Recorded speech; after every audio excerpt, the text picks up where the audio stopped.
We understand. We are not now. blind. We started streaming, gentlemen, on Facebook, I think. Let's do it. Good. We're going to see what the world has to offer today. See what the world has to offer. Everything.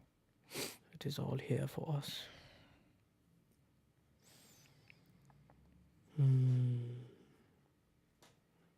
Come on, baby. Oh, it's live. Oh, it's live.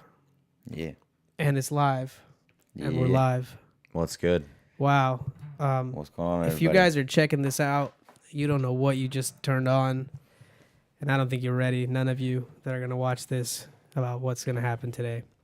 Today in the studio, I have a very old, near and dear friend as he flexes his titties on me. Nick Langan. Langan. Langan. Over there. And younger brother, Cody Langan. What's up? My friends from the OC, the Swole brothers that are here to enlighten me and the rest of the world into what they've been up to and how they've gotten here. And we're probably going to go off topic on all kinds of tangents. For sure. Yeah. But just expect that. And if you want to join us for this journey, it's probably going to be pretty amazing. Buckle up. Yep. Buckle up, babies. Dude, how you guys doing? Good, man. Good. Just chilling. Yeah. Good. Good. It's been a day. It's been a day. You tell me what happened again. You woke up today. Yeah, woke up this morning, got a slab leak in the house, and woke up this morning and decided to do a good deed and see if I could turn the water back on to fill up a few things that we've been using in the house. And then left for work and unfortunately didn't turn the water back off. So came back home from work to a rainforest or a marsh in the garage. It was fantastic. Yeah. Oh, guess what? So YouTube is facing an issue. Of course This they are. means YouTube is problematic. This is not our issue. Unfortunately, nothing anyone can do. Thank you, Restream, for at least that quick reply. Yeah, exactly. Yeah, But Once there's nothing again, that we can do. the Eye of Saruman. Apologies. Dude, I know, man. They're just watching us. Sorry, man. No life raft today. No life raft today. No life raft today. But you know what? This is why it's good to have redundancies in life because inevitably we're going to fail at stuff. We're going to set out that we're going to do this and it's never going to go the way we thought it would. Totally. And, you know, a large part of, I think, staying consistent and disciplined on anything you do is having the ability to know that you're going to problem solve and you're going to be able to fix things as they come up. Yeah. Man, how do I implement more of that in my life? Because you guys have seemed to keep your levels high for now, I don't know, at least 3 or 4 years I've seen you in the last 3 or 4 years. It's been consistently like elevating. What started all that, first off? Because it's not that you haven't been on the fitness journey, just to kind of backfill. I've known you since when I was just starting out in bodybuilding. You know, I used to go to the same gym that you were front house at and in a 24 San Juan Capistrano, bro. Cap. That's Yeah. right. I keep forgetting that name. San Juan Cap. Yeah, dude, SJC. in the industrial complex late at night. Nobody else in the gym. Nobody else. Metal Yeah. plates. What a great graveyard day, gym, man. man. Great for back and for leg training. Yeah. You know it, bro. That was the spot because everything was rusted. And who decided to put second floor, you know, for weights? Totally. So Dude, loud. But the metal weights and the clinging were the gosh. best, bro. It was the To hear that best. stuff Yeah. is the bomb. It was amazing. Yeah. So you've always been on a fitness journey. I don't know much about you, Cody, as much as I know about Nick, obviously, but were you always like that too? Or what were you doing? Yeah, pretty much. I mean, we grew up together, obviously, like just doing everything together. Yeah. And so when he started hitting the weights with my dad in our garage gym, Yeah. you know, naturally, like I followed. But because I was young, I was only 11 at the time. Like my dad was like, all right, like you obviously are going through a transition in your life and Yeah. you can't touch weights. But in the meantime, like, you know, still stay in here and do like push-ups and sit-ups and more like calisthenics type stuff. Stop looking at yourself, Nick. Turn that off. And It's not Look at this porn guy. back there, boy. It's just like, he's like, can I flex? My yeah, That's hysterical, man. I caught you. yeah, Dude. That was my bad. I should have turned that awesome. off. That I'm was like, so funny. Check Good that job. thing going Yeah, right yeah. now. It's like, Look what's at the delay myself. on this? Can I Yeah. time a bicep? Boom. Hey, if you guys think we're not flexing on this show, go for it. You're on the wide shot now. Right here, bro. Oh my God, look at those It's triceps. all about the bird feeders, man. Cody wore the wrong clothes. Yeah, that's right. Flex. That man- I'll give a little bicep you flex. gotta, Oh, yeah, boom. you gotta conceal. You know what I mean? That's right. That's right. Concealed carry, baby. That's what I mean. Gosh. So you guys have always been working Yeah. out, Yeah. but Yeah. for whatever reason, spirituality, years, bro, came out of nowhere. Yeah. just hit you. And well, dude, the funny thing is, since we were very young, have always been into like superstition. I don't know if it's because we're Mexican or whatever, but it's like, because Hispanics always have superstition. You look at like, for instance, Diablo. that's what I mean. The Day of the Dead, bro. They put Yeah. food out for the dead so that they can eat outside and not come inside. And they've got You know like what I mean? remedies to heal. Totally. And, you know what I mean? It's like very, holistic, and that's I'm Indian, kinda, so I can relate to that. Totally, You know, bro. We do all kinds of things like that. And every culture has kind yeah. of got something like that, and which is Yeah. a sign, right? That commonality Yes. among Yeah. different Yeah. groups. So you would think that there's a reason for that, obviously. Exactly. Totally. It's too easy to say, oh, there's nothing. But obviously, if you're seeing the same underlying common thread in all the different places you go, something's there. yeah. It was crazy. Like at one point, all this stuff kind of led us. We started working graveyard together for a couple years. Yeah. What kind of work? So we were doing basically it was overnight security, bellman, and valet for a big hotel down in Dana Point. You guys can literally swing any kind of job. You know why? Because Jack of all trades. and you're good looking, and you guys know how to like treat people right. That's the one thing I have to just put it right off. It's all heart, baby. You guys, Yeah. I've never seen That's you something, man. All talk heart, to baby. anybody rude or whatever, like to their face. You're always like on your A game. Bro, you should respect everyone yeah. always 24/7. It's not something that's earned. People to people should respect people. Yeah. Period. And it's about giving without like needing anything back in return. That's what I'm saying. But how the hell do you guys know that? Because so many people don't know that. But bro, it's again, you have to start from the bottom. Like I was saying, like we started graveyard overnight, and because we had a little bit of time in the middle of the night, we would always look up superstitious shit like ghosts or aliens or whatever. Then this creepus out of nowhere finds Andy Perro. Yeah. It was Andy Andy Perro. bro. Who is this? Andy Look this up. Perro. Look this guy up. Yeah. So Andy Perro. I mean, you talk about Andy Perro. So Like perro, like a dog. I think it's Pero. This was like there was Yeah. yeah. What's his story? So I don't know. Like we just were big into conspiracy theories, and Okay. obviously, like I'm big into superheroes, and I'm Superman. And as I'm going through, Boom. Boom. right there, Project Superman. Yeah. right there, right as I'm talking about it. And of course, naturally, I go Project Superman. Let's see what this is about. Yeah, yeah. like Mind you, we've got like 4 hours in the middle of the night when Yeah. no one is alive. I guess And what else is we- there to Dude, do? That's what I mean. That's what I mean. I did graveyard for like 6 years. Right. straight. About 3.5. 6 years straight. He becomes like this architect. Like, That's you what I ever mean. watch The Matrix in Yeah, the second movie at the yeah, end? The yeah. guy First with the couple white hair? nights, That's him. or maybe like the first month, I'm watching movies, and then after that, I'm like, what else am I gonna do like with my time? You know what I mean? Like because I've watched all the movies, I'm like bored, and then all of a sudden, like I just started thinking about like doing like research. I'm like, Yeah. I've got nothing but time. I do my job, I get everything done, and then Right. that's it. And so, So you're looking for something more because you've already kind of set up baseline. Exactly. There's always been the more, right? Like when thirst for it, yeah. our parents would tell us stories about things, because they were both police officers, both in the military, right? They would always talk about how angels were always there guarding them, and that there was this other thing that was there. When my dad started training us, when I was 13 years old, I think he was 10 in the garage. We were only doing push-ups, pull-ups, and core.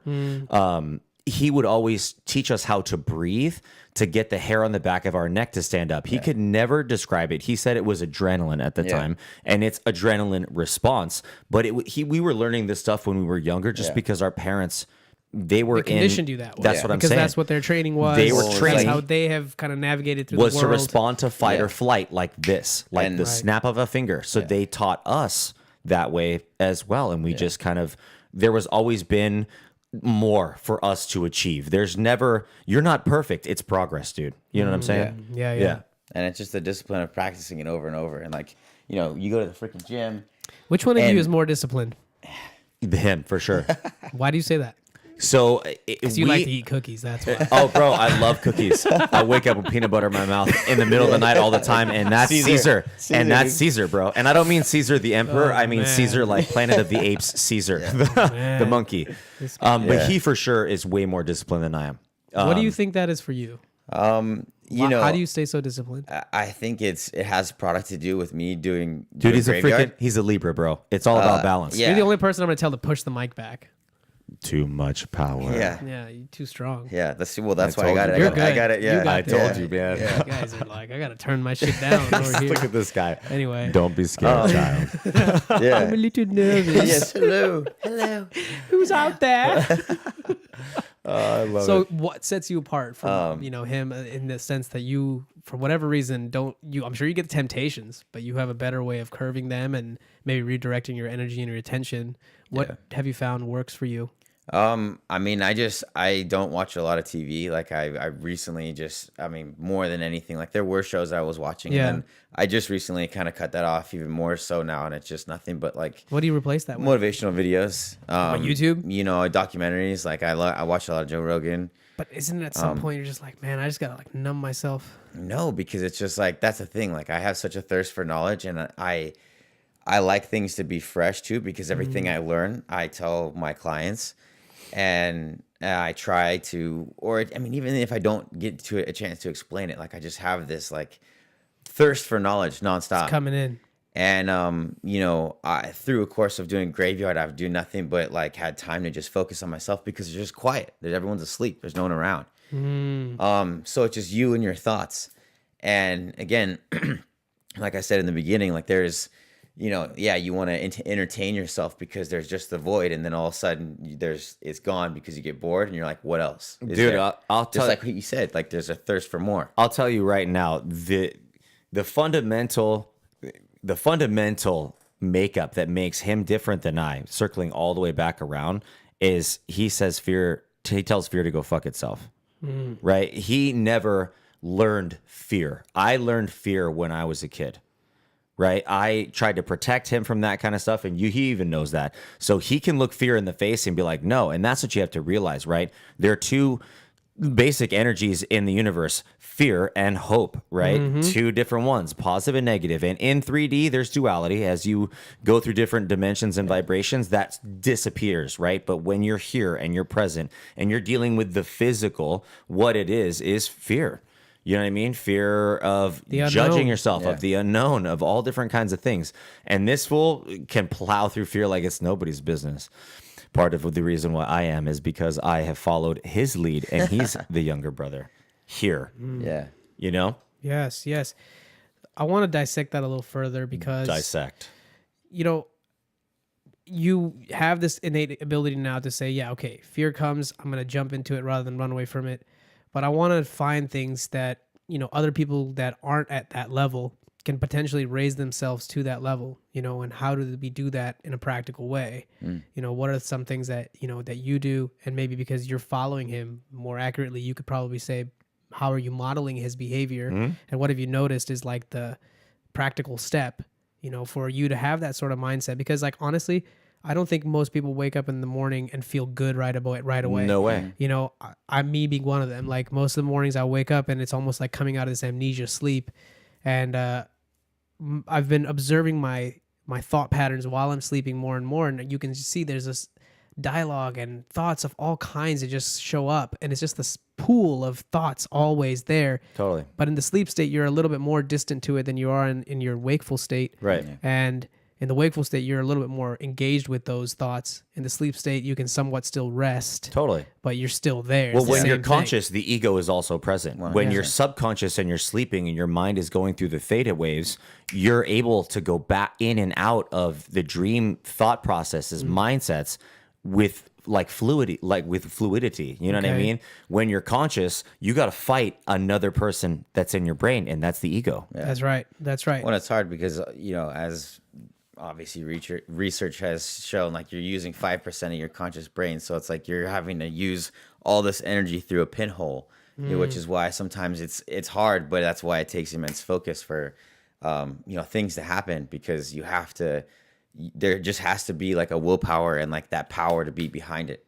To help transition that energy into something. You also have to want it. I mean, and that's the truth. But that's the bro. willpower. You have to want to feel better. There are a lot of people that actually enjoy being stressed.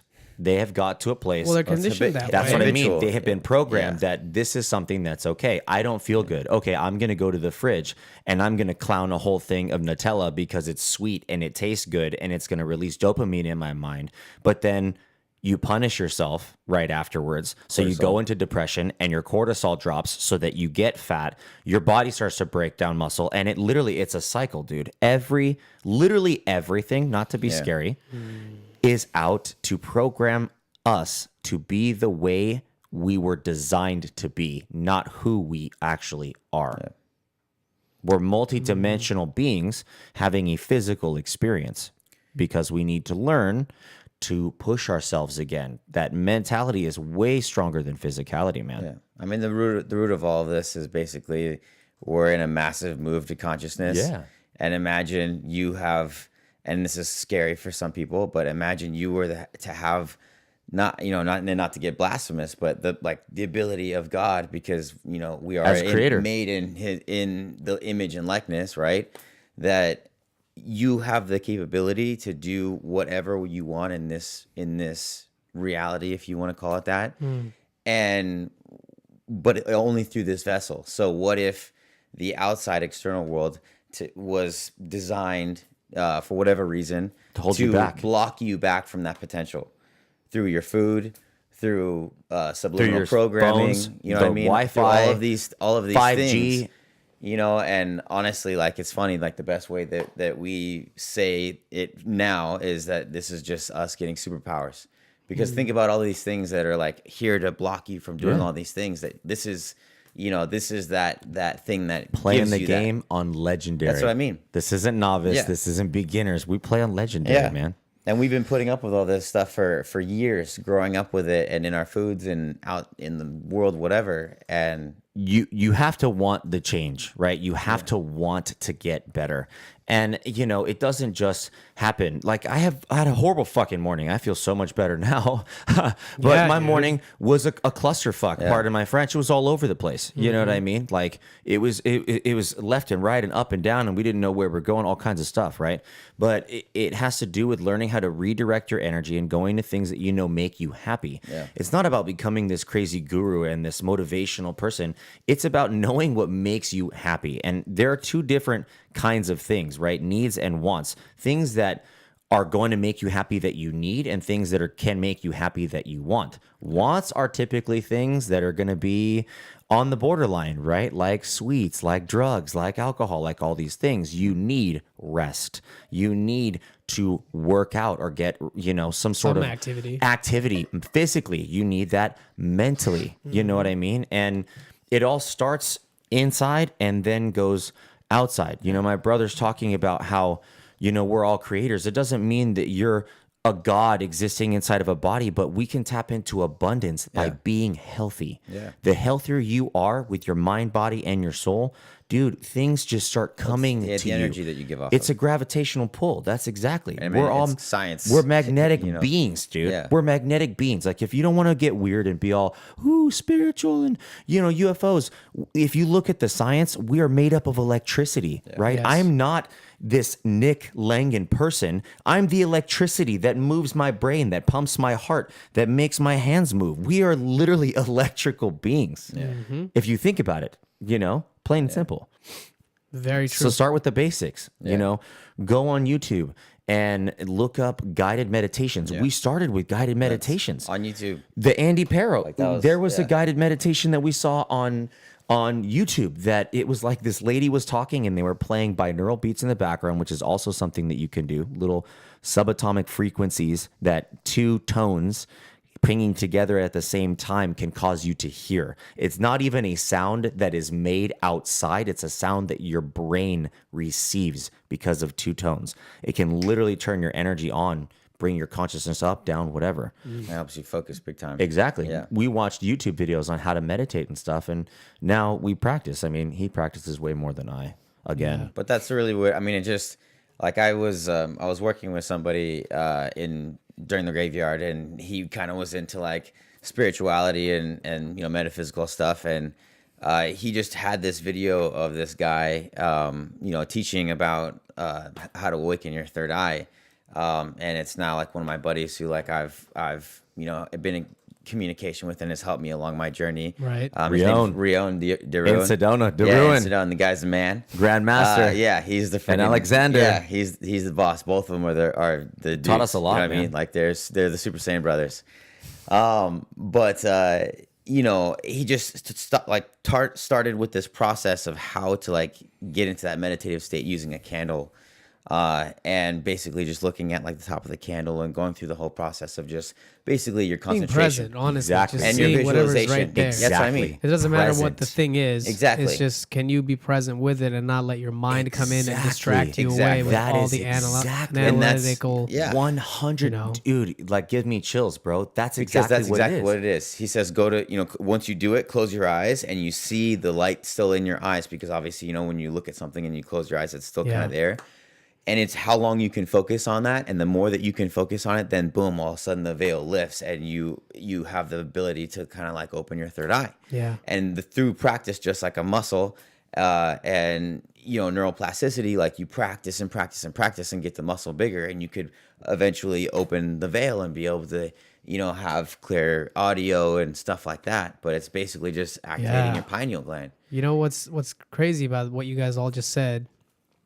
I sort of had like the veil unlifted for me, where I very clearly the person I follow, his name is Muji. He's a spiritual teacher where he has a very direct approach on getting you to see who you really are, besides all of the ideas that you have. Yeah. And at some point today, we'll go through it too, because I want to put us in that place.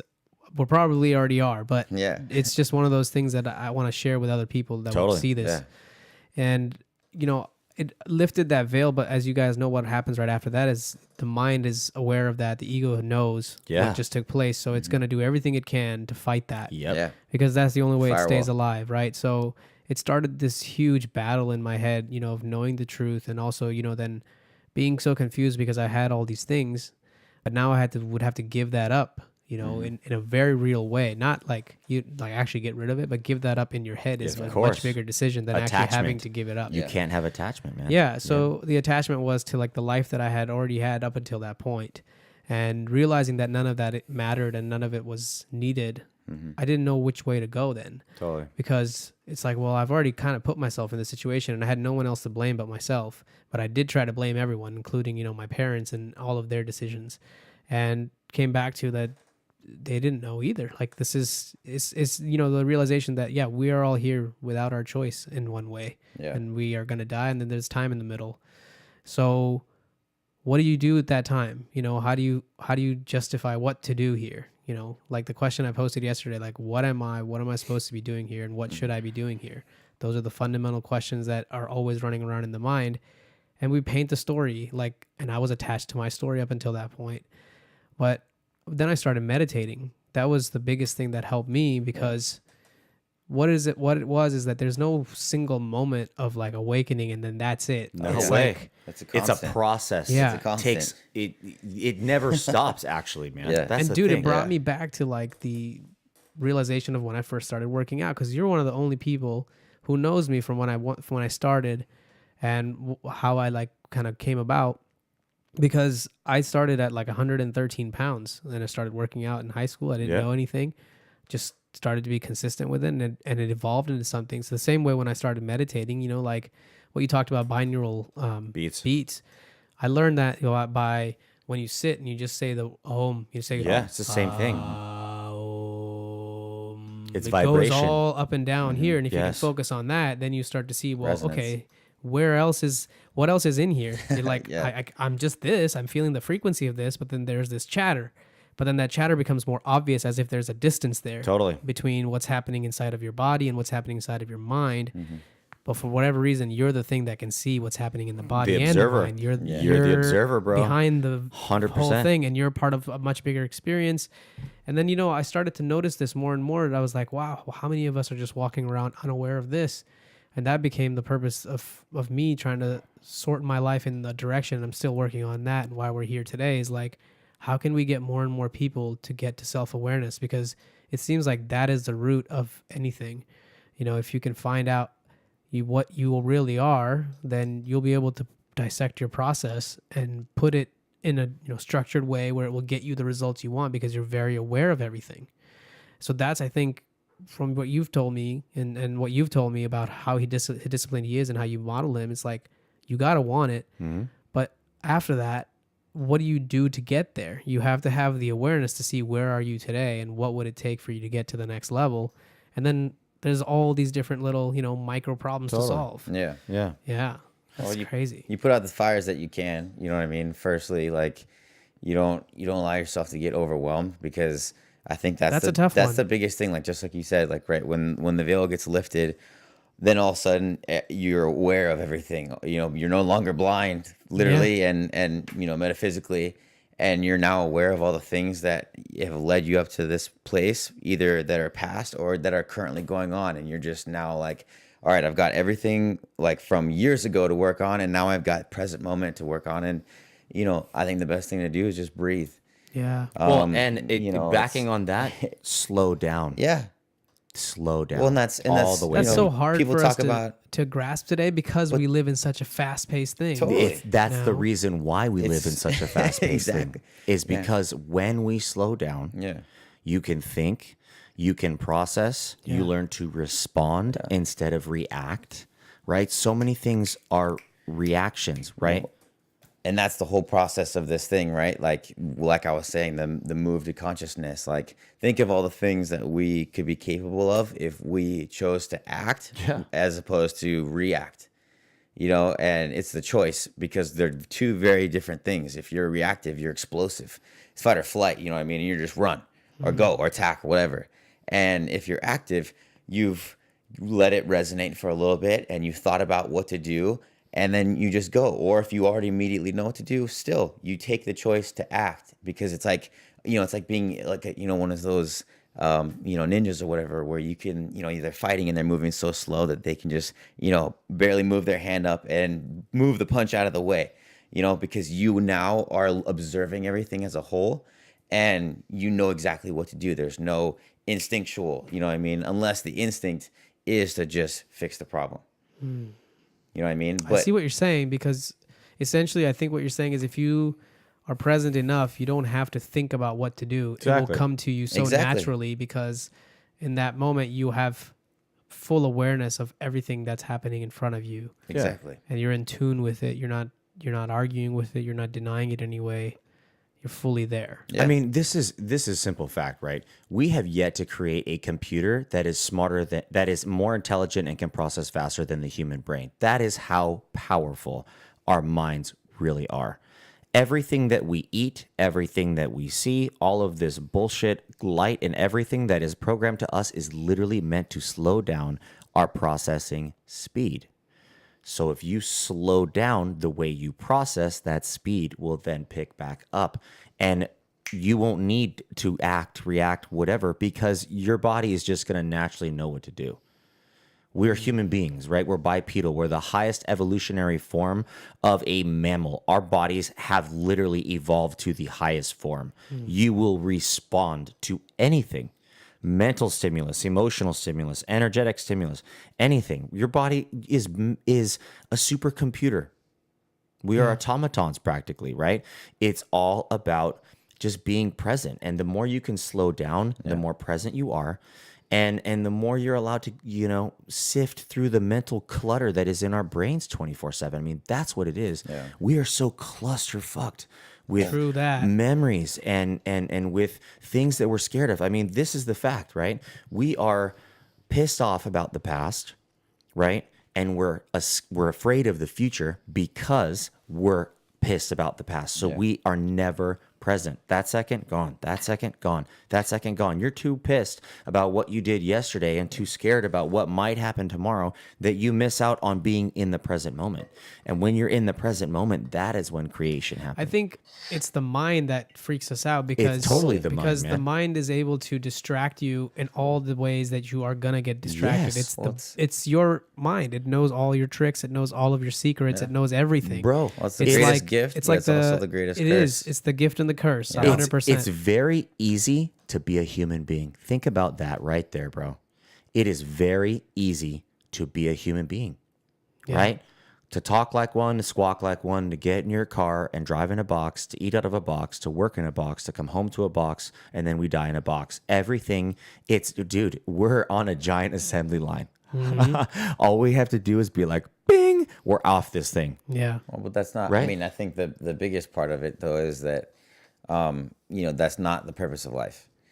I think more and more people are recognizing that because Yeah, they're of course starting they to are. question this this framework that they've been operating from, because we are living in the best time to be. Absolutely. Yeah. Technologically and everything. And that's, Everyone's Of waking course, up YouTube right doesn't now. work, but Yeah. Well, that's fine. Yeah. We still love you, YouTube. yeah, all right. I think it really be is, though, angry. just getting out of a fear-based, mentality. mentality. And I mean, and the best way to do that is to just stop letting yourself get overwhelmed by everything. So how do you stay grounded I in mean- it, like every day? Because every morning, going back to Meditate. what I said when I was sleeping Yeah. and waking up, like that's, I think, everybody's state. It's a freak out. It's a where am I? It's like, what do I need to do today? Honestly, And most people aren't going to sit down and do an hour of meditation. Well, so and what do that's people not- do? That's Yeah. my point, real quick, right? Yeah, yeah. Not to cut you Yeah. off. Meditate Yeah. scares people, right? Meditate. Oh, I'm Catholic. Okay, so don't meditate. Go into your bathroom. Sit down somewhere, whether it's on the toilet with the seat closed or whatever, right? As weird as it sounds, bathroom is my meditation space. that's it why he really goes is. there. I Really don't- is. I have a story I have about that. celiac disease, so that's where man. the John is where I do my Dude, shit. the bathroom's a spot. Respect. Exactly, right? Respect. But anyway, breathe, Yes. right? Don't use the word meditate. Oh, meditate, scary word. People are But like, that's- what do you go mean, Nick? breathe. I am breathing. Yeah. No, but I mean deep breaths. I'm talking about belly, Find the rhythm. breathing, Yeah. diaphragmic breathing, right? It's as simple as this. Inhale for a count of 3, hold for a count of 3, exhale for a count of 3, and hold the exhale for a count of 3, right? It's 4, 4, 4, 4, 4. Once you can get to a count of 3 and it doesn't feel so, oh my gosh, when is the oxygen coming back? Then go to a count of 5 and so on. And you can keep bringing it on up. You will reach a state of meditation and you don't have to do anything but just breathe. Yeah. First thing you learn how to do. Well, the mind and body are connected basic. by the breath. Of course they are, bro. So the only way to tame the two is through the breath. Yeah. Well, I mean, the thing Traps too popped. is it makes you become also present, because Exactly. as you're holding your Yes. breath or as you're doing the extension, again, you're not thinking about anything but breathing. Yes, yes. And then that's the biggest issue of it, right? Is like what you said, all the things that come into your mind. This forces you to block and shut everything off and Absolutely. be present with one moment, and that one present thought is breathe. Yep. Because you're holding your breath. There's nothing left. And that's why we love freaking weightlifting so much. So how long do you think, this process could be like reasonably? You can only, I think you can do it for even 5 minutes, and that's better than nothing. I was gonna say, yeah. Even maybe do it for a minute. Well, The it's- Apple Watch has the thing where it's look, breathe of for a course, minute. The whole, you hear it all the time, right? Like, what is, if you wake up in the morning and you meditate, what are you doing with the remaining hours of the day? Like, it doesn't work if you meditate in the morning and you are unfocused and you allow all your stresses of life to happen. Right. It's all a reminder of how to come back to be your focus. present. Right. So just like working out, like, right, you're gonna meditate till you get that focus, and then when you meditate every day, you're just gonna, it's like almost like a bookmark. Like, you're gonna meditate, and it's just gonna remind you, hey, let's stay focused today. You know what I mean? And when things happen, you're just already prepared. It's a very good point you touch up on, which I think a lot of people miss, because you can think like, and I guess even in working out, because what people do is, I went to the gym, I did the exercises that my trainer told me to do, yet they're getting no results, Right. and whatnot, and they're not, getting at all what they thought they would get in their body in terms of a transformation. So meditation, people are like, yeah, and I think I fell trapped to this too, where I would meditate and I'd be like, why do I still feel like crap? Right. Because it's like you would expect bro. that Well- you did this, and then all of a sudden now everything is good. You can go about doing everything the way you've always been doing it. It's like, but you bring up a very good point. Meditating in the morning is not there just as a task to do and then No. go about your day. It's Yeah. more of just reminding yourself that this is what you have to do to be present, is just Bro. focus on your breathing and then do everything that way. How amazing is it that you would learn to teach yourself to take the first moments of your day for you? Right? The first thing that you do when you wake up, you do it for you. Yeah. Right? So to me, there's no time. There's no, how long is this going to take? It's going to take as long as it needs to take. Yeah. Yeah. Right? You're waking up and exactly, there's no rush. You're spending the first few moments of your life energy for you. So some days you feel like shit. Maybe you sit in that bathroom and you close your eyes and breathe for 15 minutes. Maybe some mornings you go in the bathroom and you take one deep breath, like this guy over here, and bam, you feel clear as hell and you're able to just plow through your day. Every day is going to be different because all the stimulus you get every single day is going to be different. That's right. That makes a lot of sense, you know, and you can deny this by saying I have responsibilities, I have a job to get to and all that, but that's all excuses to say, well, get up earlier, man. Totally. Or, you know, find a way because obviously if nothing's working. Dude, yeah, I go to the gym. I didn't have enough time, or I felt like I didn't have enough time to go to the gym in the afternoon because of my clients and because of my job. And I was just trying to refigure everything out together. Right. You know, working in hospitality for 6.5 years and then dipping out and doing personal training, completely different story. Yeah. So I decided, okay, well, I'm going to wake up at 4:30 in the morning and go to the gym. So 5 days out of the week at 5 o'clock to 7, I'm in the gym working out for 2 hours. That's my time. Yeah. Yeah. No, that's great because then you take back your day and the control of it because you are dictating that. So besides meditation, what have done, you know, you well in terms of setting up your day and going about it and accomplishing things that you say you need to do? Because like there's all these variables that come up and they piss you off and they take you off really quickly. So, you know, what are some of the things you're doing to kind of keep yourself in check? Are you know, like just want to know your process, honestly, for myself, you know? Honestly, like I mean, for us, I think going to the gym, It's huge. and 7 days a we week. utilize 7 days seven a days a week, week man. because it's therapy, you know, like the thing that Hardcore. I'm very, you know, like I look at a lot of symbols and I like to use that in my life and metaphors and everything. You know, you ask anybody and I speak mostly through metaphors, but things that I've observed. And with the gym, it's just a constant reminder that every day is a freaking battle. Yeah. You know what I mean? Like, number one, it's tough going there because either you're tired, you got gotta energy, go. there's all these different variables, Very right? But you true. still got to show up. And then you got to pick up the weight.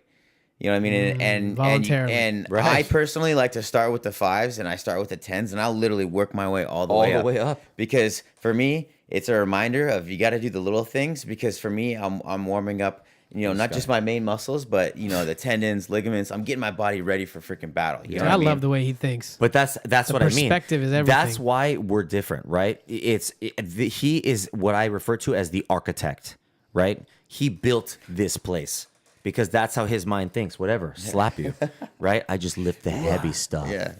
It's the cavalry. Love it. That's right. Hey, man, Yeah, man. God, I'll bring a it's so huge awesome, man. fucking cleave. Yeah. So much love in That's this right, room that's right right. now. I don't know Totally. if you guys can feel this shit Man on love. the Yes. podcast. It's like these are two brothers. They're Yeah, you know yeah.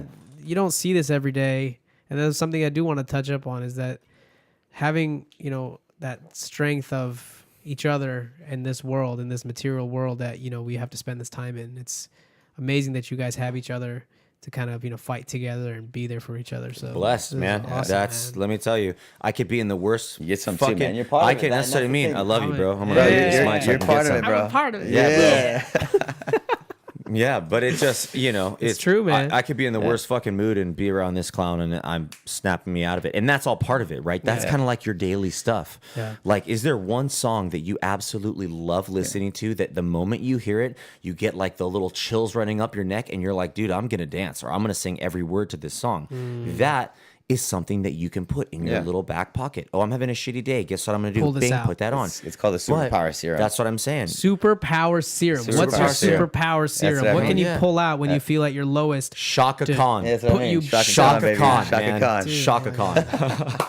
That's awesome. That's great. Yeah. You guys have good strategies. It's You have to Well, create it's little strategy. tools, man. Yeah. It's little tools, and again, it's through experience that we've learned this. I mean, it definitely, you know, times weren't always easy, and it's not Yeah. always easy to be positive. No it's way. a choice. So let me tell you, my biggest thing is I, like you, drown myself in content and, you know, try to keep absorbing more and more stuff. Even if I don't utilize it, I Yeah. like to feed my mind a good chew bone to make sure that it's, you know, at least in that same good Positive loop. programming. You know, Yeah. keep it there. Otherwise, it's too easy for me to be super like Distracted. You doesn't get- matter. Well, Yeah. for me, it's more like, why am I doing any of this? Why Totally. should I do any of Yeah. this? Like it's very easy for me to become very nihilistic in that sense. You know, like knowing that none of this actually matters. Yeah. It's like hard for me to keep myself from doing things that could make a difference. You know, Totally, it's yeah. like you don't have to do anything, so then why bother? But then you got to tell yourself a better story. Like you're very good at kind of reframing tasks at hand by making them in the bigger picture. Like that whole thing we just said with the gym, man, I'm gonna have to listen to that every time I'm not going to the gym. Yeah, bro. Because that's very good. You know, it's and me, I've tried to go to the gym and be a bodybuilder at one point. So like even I didn't think of it that way. Yeah. You know, I thought of it like, well, you suck at everything else. You better try the thing that you're good at, getting good at, and just put your efforts into that and see where it takes you. And that's all I did. And I had the toughest time with it, but I put myself through it to see what I could do. Totally. Yeah. You know, and that was And a that's big what part it's of about, it. dude. Experience, Like, dude. It's It's life is about not going through things, but growing through things. It's Yeah. experience, bro, and man. it's all a legacy, dude. And Like if- that's what it's about. If you're afraid of experience, nothing's gonna happen, right? You can't. It's part of your legacy, bro. Exactly. Like that, you know, like, and that's what the point is. You know, anybody can be like, oh, well, it's meaningless, and people have that, you know, approach sometimes, Yeah. or have that mindset. Yeah. But it's not meaningless. You know, it's like you are here. Like, you know, one of the things that I listened to a lot of Alan Watts, and one of the things that he said before is that you are as much of the universe as much as a little wave breaking on the shore is the Yeah. whole ocean. Well, we're part of the ecosystem. We And forget that. exactly, dude. Like you play an important role, and if you weren't here, like the whole balance, again, Libra would be off. You know what I mean? And so you have an important role to live your life to the highest potential, and that's just it. You know what I mean? Life isn't pointless. So here's the thing. You guys obviously have this unique perspective, including, you know, myself here, because you've put in some of the work to find it, you know, through meditation and just over time practicing. But, you know, I think when we talked about, you have done like a ceremony to, you know, do ayahuasca and Yeah. maybe other psychedelics. I'm not sure, but Yeah.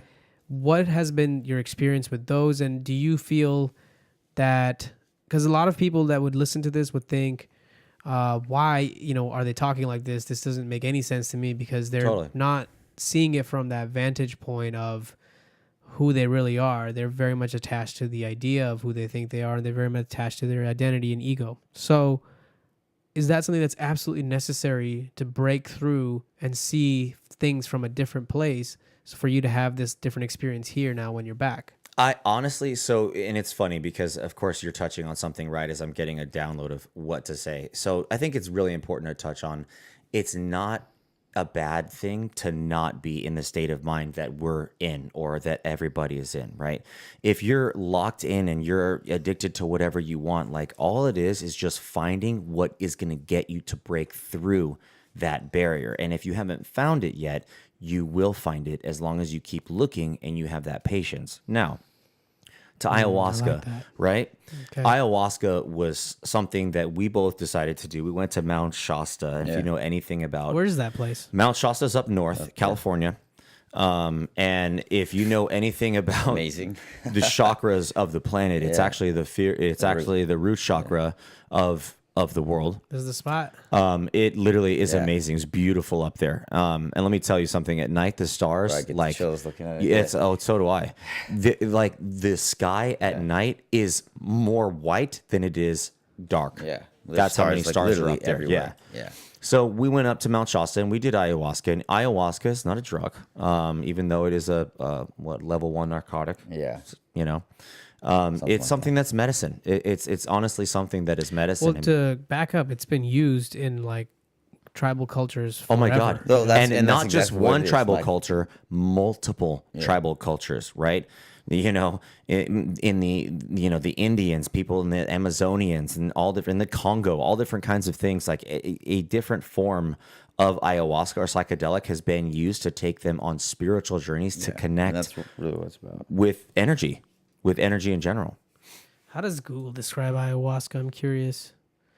You know, let's see. What is? That'll be interesting to I've see. never done that, so I'm curious see. what it says. So it says, In the Amazon, yeah.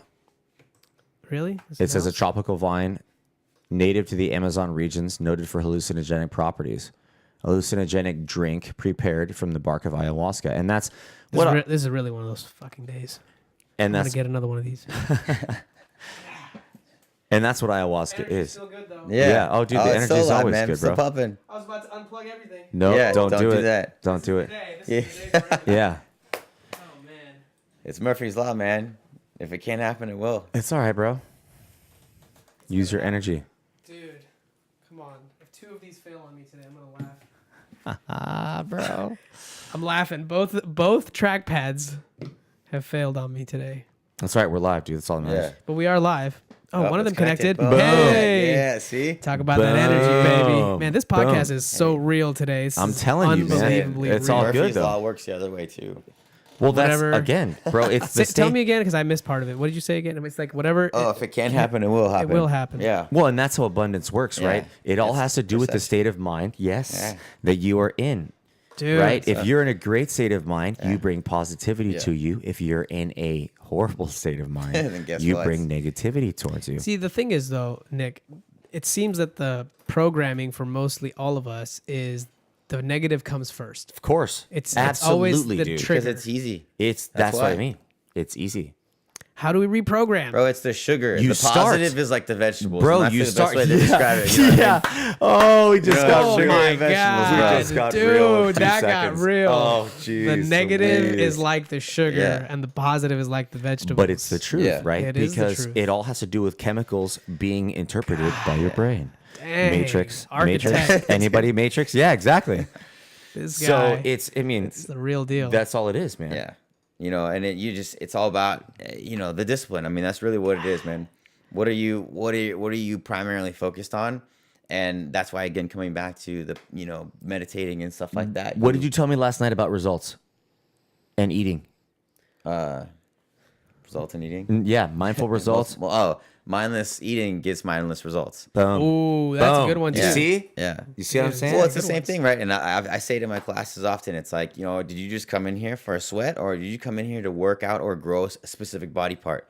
You know what I mean? You got to name it to grow it so that you can send the Dude, how do we get this the guy on like a signals? daily dose of know. Cody, in the morning? I'm just you the need to have bodyguard, like don't a worry. Alexa skill or something where it's like every morning it's like, Alexa, play me Cody. Yeah. And Cody's like, wake up out of bed Yeah, today yeah. with Yeah. your purpose in life. And it's just, dude, I'm serious.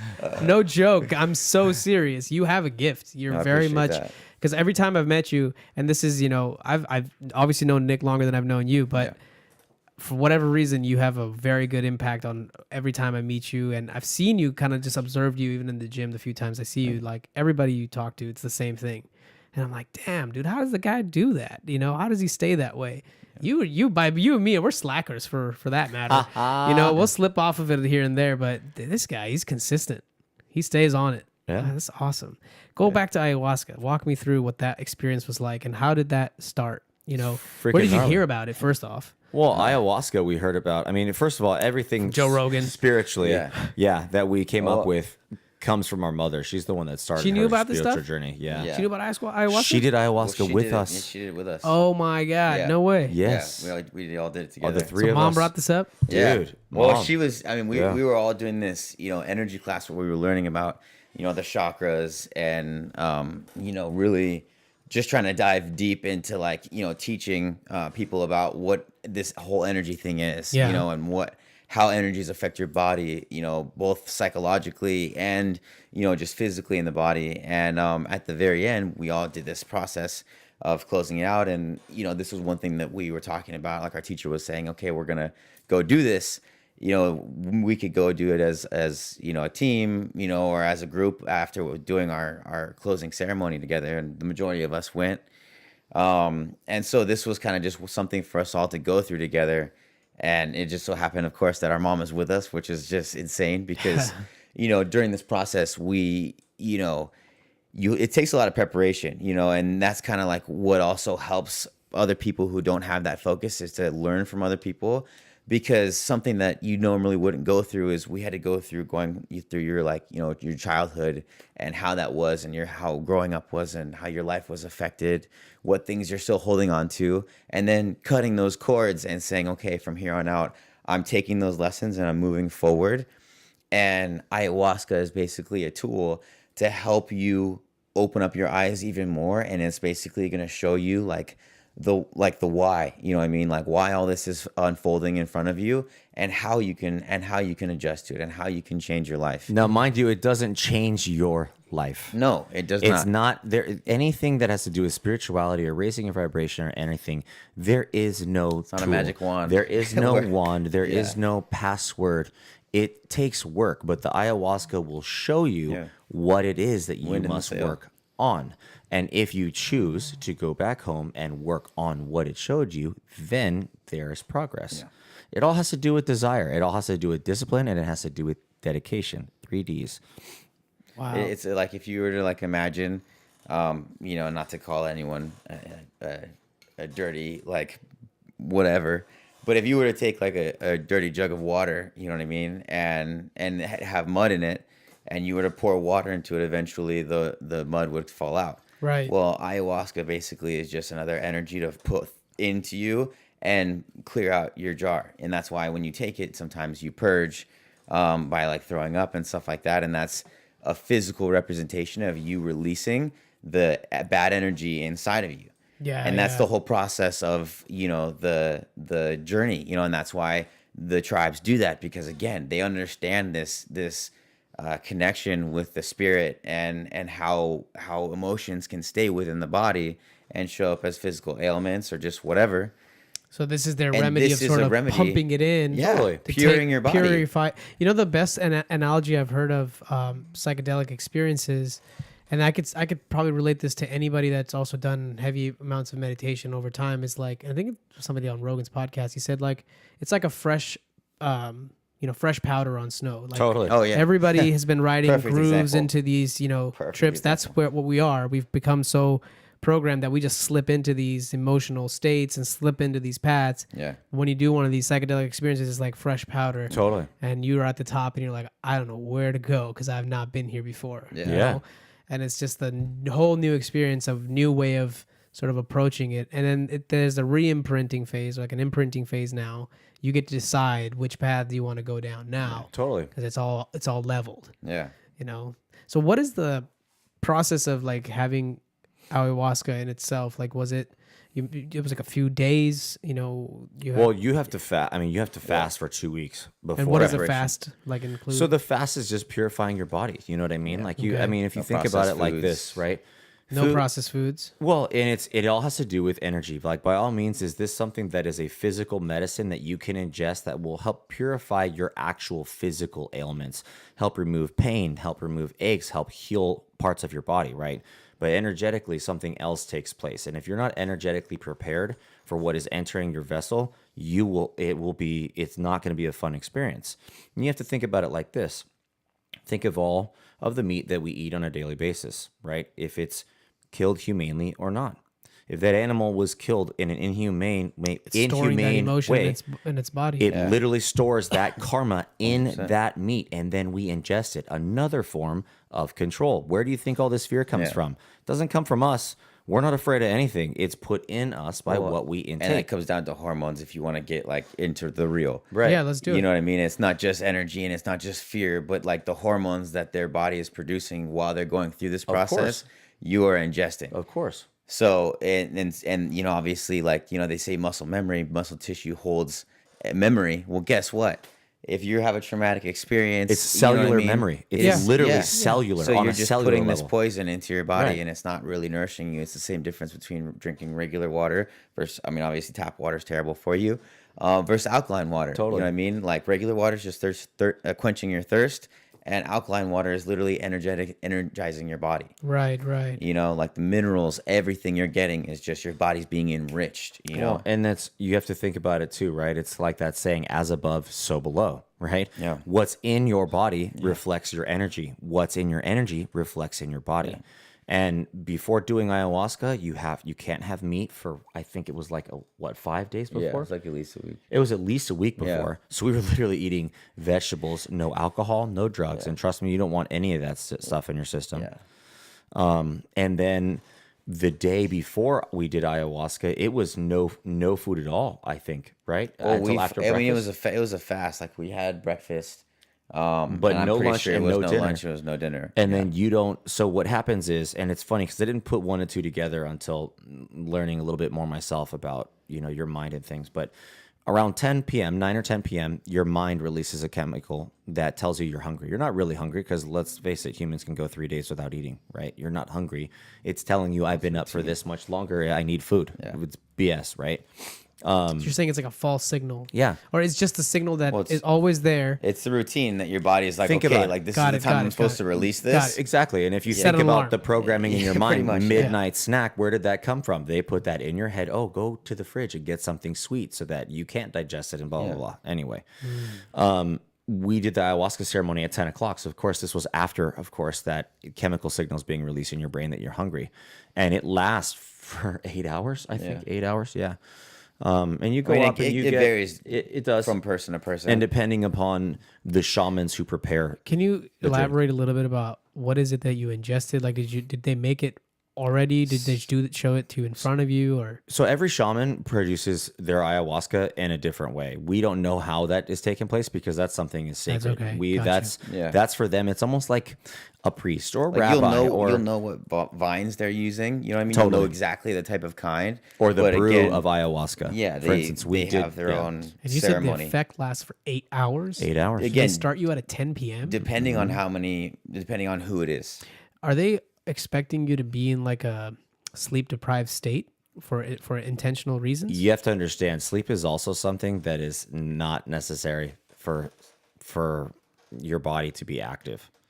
Sleep is, your body needs to shut down, but if you are in a, let's just call it diluted state, you're not exerting a lot of energy physically. It's all internal energy. Well, and that's exactly like Tesla slept like, 4 hours a night. 4 hours a night. Einstein, like sometimes they didn't sleep at all and they were up for, I mean, it's 24, all 36. Again, it all comes to your mindset, like the same reason like why I was able to work graveyard shifts. Like I was just telling myself I was an insomniac. So my body was like, all right, you're an insomniac. And I mean, there were some days where I wouldn't go to sleep at all. Yeah.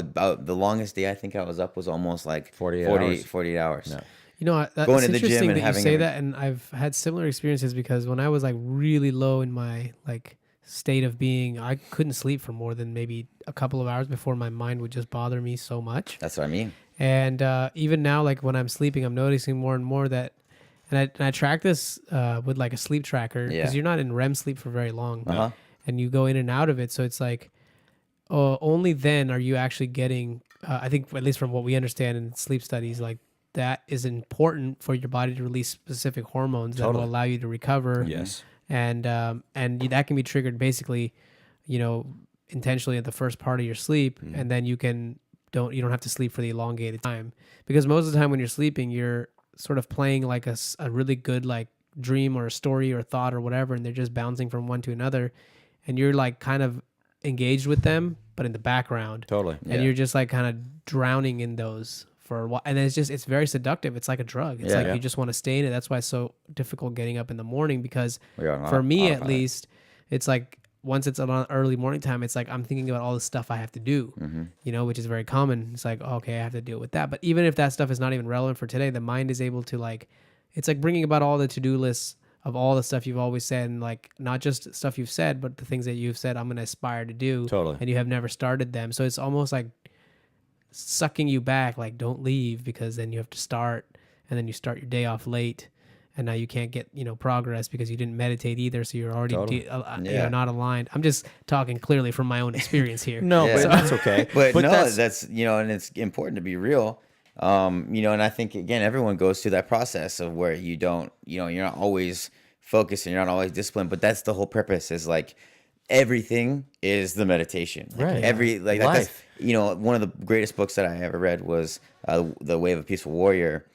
And, in there they talk that meditation is a way to sharpen your sword, but everything should be meditation. There's walking meditation. Yeah. You should always be meditating. Part of the stuff you do. And that's what I've been trying to incorporate more in my life. Like if I'm doing work and I'm responding to people, even if it's emails or calls or whatever, it's like try to be really present with what it is that they're trying to say, and don't interpret it in like the wrong way, and with the emotions attached to it, and with my, how can they say that to me? And, all that type of situation that you run across.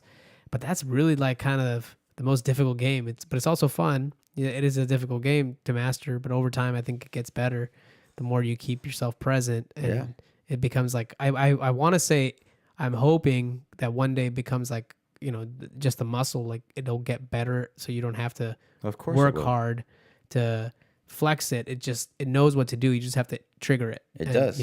I promise you that, because that's what I practice. I mean, I've done it so many times that now it's like, I say this thing and not, granted, I've never been tested and I've never done a thing, but, I say that I'm an insomniac, and so that I sleep for 4 hours a night and I just wake up and I have energy. Like, I'm like, okay, as soon as I go to sleep, I'm telling myself I'm hitting REM sleep, or I meditate before I go to sleep to put myself in that mind state. Yeah. And just, again, focus on my breath.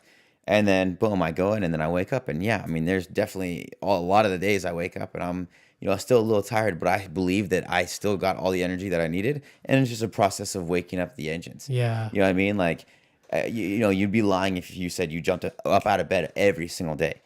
Yeah. But you just got to do it, and I think that's the thing is like, it all sucks, and it's never always going to be easy. That's part of discipline, but it's just continuously doing it regardless of how you feel. And if you can do little tips and tricks like breathing to help bring your focus on so that you stop thinking about what you got to do in an hour, you got to make your coffee, if you got enough time for it, because that's the biggest thing. Like, if your mind immediately goes into stress mode, then that controls your whole day. Yep. And you're immediately behind. And if you can just constantly throughout the day, that's why I don't like a lot of technology, but I have an Apple Watch, and it's so great because it'll tell you stand up or breathe.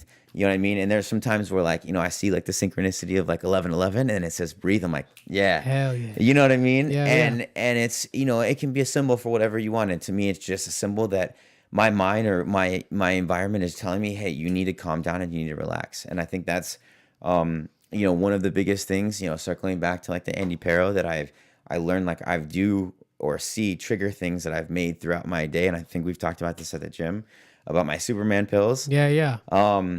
That, like, for example, like when I see a yellow car, it is my trigger to be like, hey, take your Superman pills today, so that, just like how Wim Hof says, to be happy, strong, and healthy.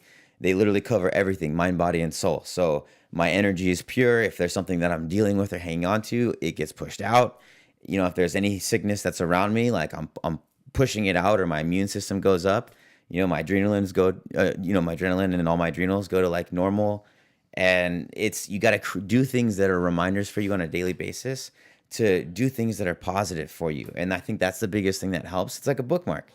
There's all these reminders that are like, hey, you need to answer your text. Hey, you need to do this. Well, what are you doing in your daily basis that is like, hey, you need to meditate? Yeah, I like that. What like are triggers? For your attention on all kinds of stuff that other people want from you. And you're not going to control it. You're not it. reminding yourself of the stuff that you need to give yourself. Exactly. And you need to have triggers for that every day, throughout the day, a number of different things and tactics. I like that. Exactly. And that's practical, and it makes a lot of sense. And I'm not making the phone call to that yellow car saying, hey, at 2:00, I want you to drive right by me. It just happens. And so I'm like, boom, okay. And if I did take it, it's just a reminder of just, hey, remember your focus. And if I didn't happen to take it, because whatever happens, life happens. Like I said, nothing's always perfect. Again, it's just like, all right, cool. Take your pill. And, just to elaborate, by take your pill, you're just saying realign yourself, right? It's not like an actual physical pill that you're taking. No. Well, no, but what I've done is I've done a visual technique where talk about that. Through the meditation of the technique, I've taught myself to go into the inner layers of my subconscious, and in there I have done a technique to where I've created a physical thing that I do in reality to trigger that thing. So obviously the car is the reminder. I take 3 gulps that signify me visualizing drinking, putting a pill in my mouth and taking 3 gulps of water and downing it. And so anytime I take 3 gulps, that is my trigger to take my Superman pill. And so that's just what it is. And I go through the meditation and I try to do it every day. It's like the weights, right? It's why I pick up the 5s. It's why I pick up the 10s. That same process happens with everything. You always have to go back to the basics. Doesn't matter if you've been practicing forever. Even if you're a teacher, you're still a student, and that never goes away. And so you have to remember that it's just like making your bed. You have to do it because it's part of the process, and you get the reward long term. Yeah. By coming home to a made bed. You're right. I've been actually making my bed recently for a few months now. So First thing you do in the That's morning should be good. making your bed. Yeah, A task completed, my It's so friend. easy to just look over that, man. Of course it is. It is, because you're like, screw this. It's a great way to discipline and like That's what I start the mean. process. You know, Yes. I tell some of my clients like, you know, I'll, you know, again, not doesn't happen all the time, but when I get my focus back on, I get up and I do push-ups and sit-ups in the morning, and you know, it's literally all just something to help you be present. If it's making your bed and teaches you the discipline, boom, that's your key. Yeah. If it's getting up and doing push-ups, that's fine too. Like everybody's gonna have a different way, and so my way may not be the same way that everyone gets there. So long as it's maybe close to the process, you know, everyone has a key. That's the biggest thing, you know, and you just got to find it and figure out what it is. And that's why Nick was talking about listening to the music, the superpower serum. Again, it's a trigger or a bookmark to remind you, hey, let's freaking turn on the power. And there's some things that just automatically turn on the energy. You know, we've all heard a song that, you know, just gets you jacked or gets you pumped, or you've heard a quote or something and you just, you know, it turns on the tingles and jingles, you know? Well, okay, tell me this, because knowing everything that you know, and we all know all kinds of things, but when it's actually the situation arises and it's bad, and maybe it's not even bad because it's all bad is only in our head. Yeah. But many times the situation arises where you're feeling in a low state, you recognize it, but you still don't act on anything about it. And you're just there. You're almost like programming yourself to suffer. What do you do in those situations? How do you get yourself, you know, out of those situations? You let yourself suffer. You literally, the whole purpose is to That's surrender. not what I was expecting you to say. The whole purpose is to surrender and allow yourself to experience that. What happens is you fight it. You know, you're suffering, you're depressed, you're angry. So then you're pissed because you're suffering, you're depressed, you're angry. All you're doing is you're feeding the negative energy. You literally decide, I'm going to feel like shit for 15 minutes, and I'm going to set a timer, as a matter of fact. And I'm just going to wallow in self-pity, and I'm going to cry, and I'm going to scream, and I'm going to be all upset. But once that alarm goes off and that 15 No minutes is more. done, Yeah. you're done. Yeah. Yeah. Let it flow, let it go. Don't. That's what I mean. Don't know? sit there and harbor those feelings. Does it mean those feelings are not worthy? Absolutely not. You felt them for a purpose. Recognize A them. lot of times, the emotions that we feel cause a physical sensation or reaction in our body. So all of a sudden, your energy's gone, or you get a headache, or your shoulders hurt because you're carrying stress. It is something that is actually there. Honor it, respect it, feel it, and then set that shit free, man. Yeah. I love that. You have to. Yeah. And then once you're done, get going. Yeah. what And I guess mean? what? It doesn't mean that it's not going to come back. Yeah. Guess what? A lot of times those things do come back. I mean, take me for instance, right? 31 years old and divorced already. Awesome.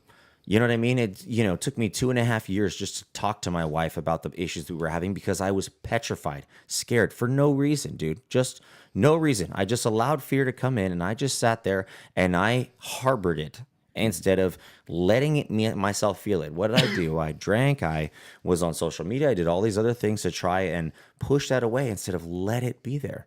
The moment I let it be there, God, it felt like shit. But Yeah. you know what? Then all of a sudden you have nothing else to do but to go find a place to put it. Yeah. And energy, as he said many times, is never created or destroyed. You have to do something with it. To just expect that surprise is going to disappear is not how it works, man. You have to put in the work. You know, there's some days I woke up and I didn't want to move, man. I was depressed because, you know, I had my entire family come to this wedding that was bullshit, and 200 people were there, and we spent all this money, and I created angry and negative emotions with this person who I loved. Just things just weren't working out. Some days you wake up and you feel right as rain and you're fine. You can go on about your day and you don't think twice about it. And some days it's all you think about. But the point and the purpose is to not judge yourself, because when you judge yourself for experiencing a lower based vibration, that does nothing but just bring it down. Be like, you know what, person, Nick, it's okay to feel like shit today. You want to go eat a carton of ice cream? Go make sure that shit's almond milk, but go for it. You know what I mean? Go ahead. I'm also lactose intolerant, so yeah. I don't want to be on the toilet. that's what I yeah, mean. yeah, You that's know, what I mean. go Yeah. go I've already do done my something. meditation Go today. do something for yourself. Okay, you know what? if you know, buying things is your niche, go buy yourself that pair of shoes that's going to make you feel good. Something like that. But you don't sit there and be a gluttonous wretch for weeks and weeks and weeks because you can't get over some shit. Let me tell you something. There are people that discover they have stage 4 cancer and they decide to live the rest of their days as best as they can. And guess what happens sometimes? They fucking cure themselves. Yes. We've heard those stories Right? for sure. With no chemotherapy, with no medication, they decide to get on an alkaline-based diet and go live their best life. And guess what happens? The cancer dies. Yep. And now they're free. And they're free. Because they've already made the decision to live free. Exactly. It's amazing. Yeah.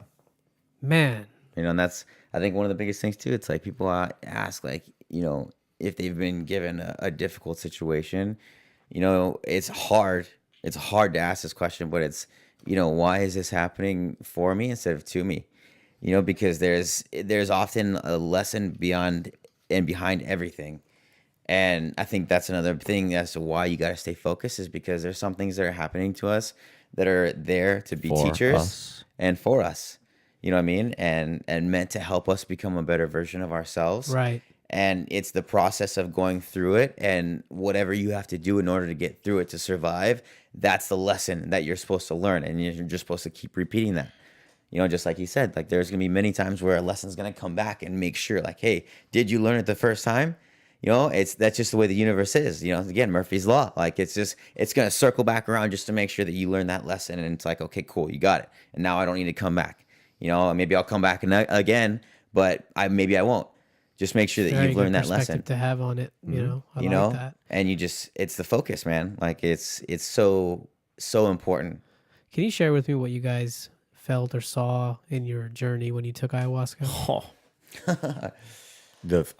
So Tell me all the 8 hours. We're gonna sit here. Just for another, Yeah, right. You know, Yeah. tell me minute by minute. So, I mean, the funny thing is time's gone when that is Yeah. going down. You don't experience time in any way, shape, or form.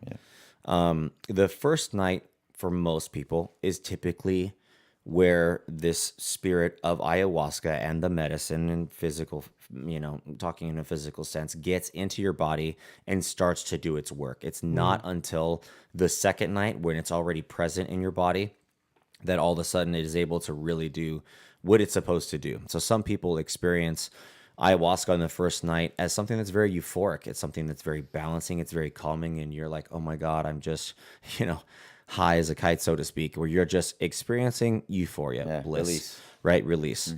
That's what I had the first night. I got to see the connections literally between everyone. And it tripped me out a little bit. You know, of course, fear is going to be there with something that you don't know. It's the mind is just scared. You know. Of course, because you've never seen shit like that before. So basically, there was one candle in the room. Other than that, the shamans who were at the front doing their chanting and their songs and everything. They try to bring the mood up, you know, and everything. They were doing their thing. So I was looking with my eyes that I thought were my eyes and my third eye, which was then turned on because of the ayahuasca. That's your pineal gland. And I could literally see these shadows that connected everyone. For instance, my brother was off to the left of me. And I could literally see a black cord go from one side to the other. And it wasn't black as in bad, right? And in the higher dimensions and higher frequencies and just higher frames of mind, there's no duality. Oh my God, black represents evil. No, black is a color. You know what I mean? That might even be the color black with the eyes that we have. Just saying. You know what I'm saying? So there was cords connecting my brother and there were cords connecting everyone. And I thought I was seeing something, right? Well, then I looked at the candle and I was trying to use the candle to kind of bring my frame of mind back into perspective. Imagine being intoxicated on alcohol, right? And you've got the spins. You try to find some point that you're like, please, Jesus, lock me back into my sanity, right? So I was looking for this candle. Well, I saw the candle and I noticed the shadows on the roof of the church that we were in, and I could literally see the shadows of the connections connecting everybody. So it wasn't even, they were real physical connections that I was actually perceiving, and I was able to see the shadows of the connections on the ceiling from the candlelight. It was just insane. Wow. So that sank that in with how real it was. And the next night, my goodness, man, I pretty much experienced the collective fear, I think, of everyone and everything for probably about 4 hours. I was vibrating at such a rapid pace. But again, you have to understand too, like that is a way to purge things. I'm somebody who confrontation is not something that I've ever liked. I either will overpower everything or I choose to go under the radar and go around it, right? I don't need, I pick and choose my battles very well, right? I have my entire life. I think because my parents got divorced and I literally watched them, it was just something that I was just able to do, right? My ayahuasca's like, no, guess what? We're going to freight train you with everything that you've been hiding your entire freaking life. And bam. I mean, dude, I looked down at my hands and I was an alien. Like I had 3 fingers. I was blue. And it was just, I just kept seeing these shapes and these creatures and these beings. And it was just this crazy fear. And then finally, I decided to leave and walk out of the actual church ceremony. They didn't want you going outside because if people were, having a very, very lucid experience, a lot of times they act out because they are not aware of where they are at or what is going on. Luckily enough, I met my brother outside, of course, typical of our life.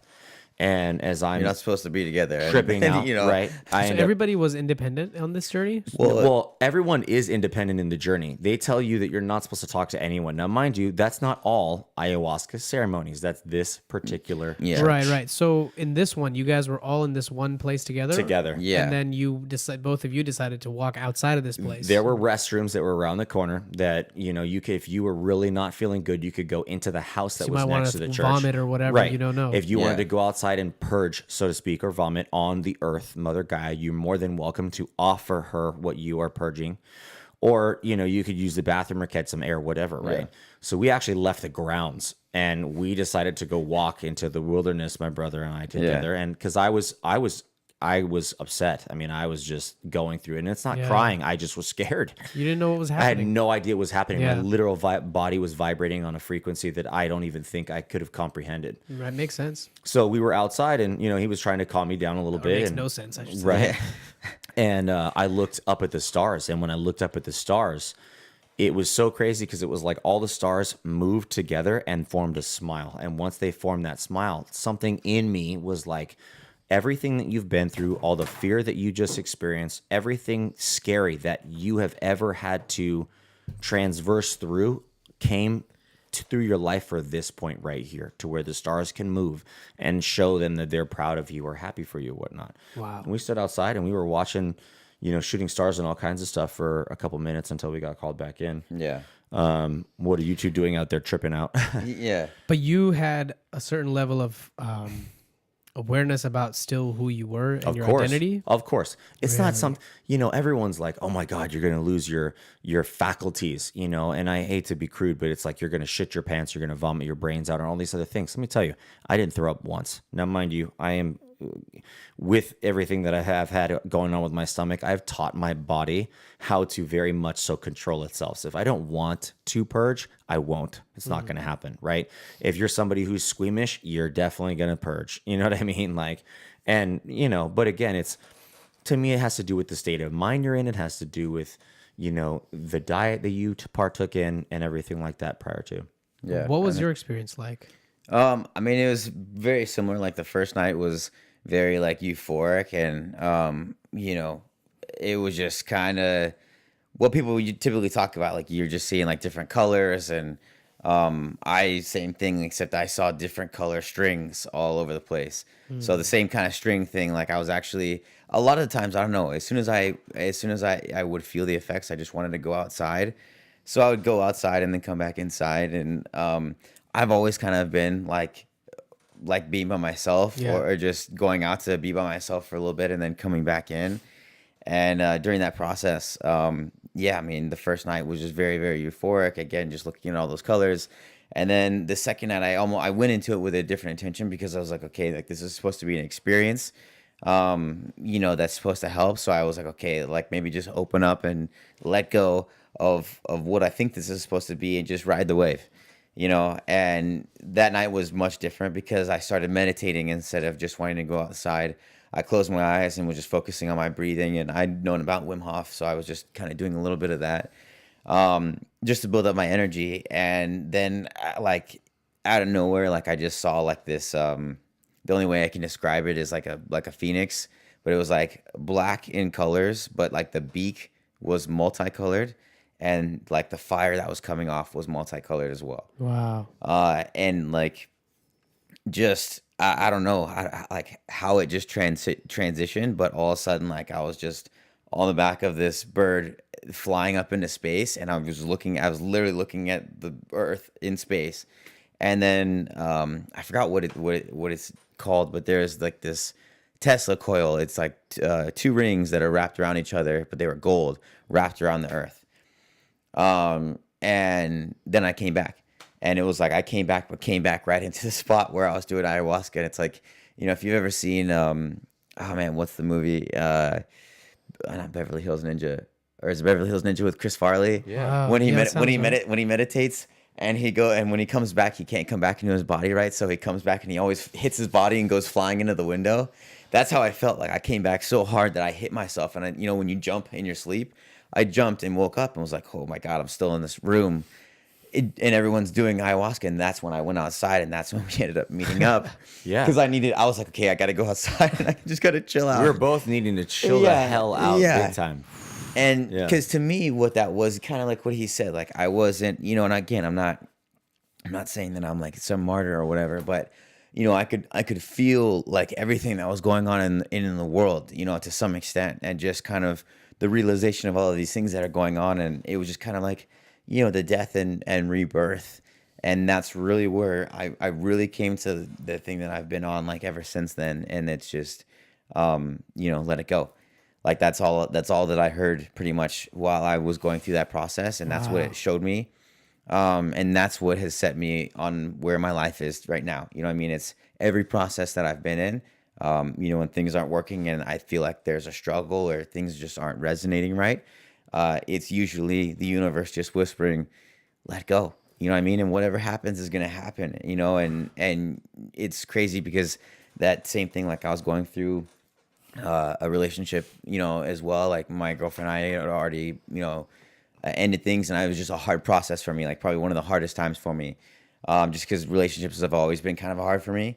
And I, was trying to make it work. And again, like I said, I heard let it go. I was like, all right, cool.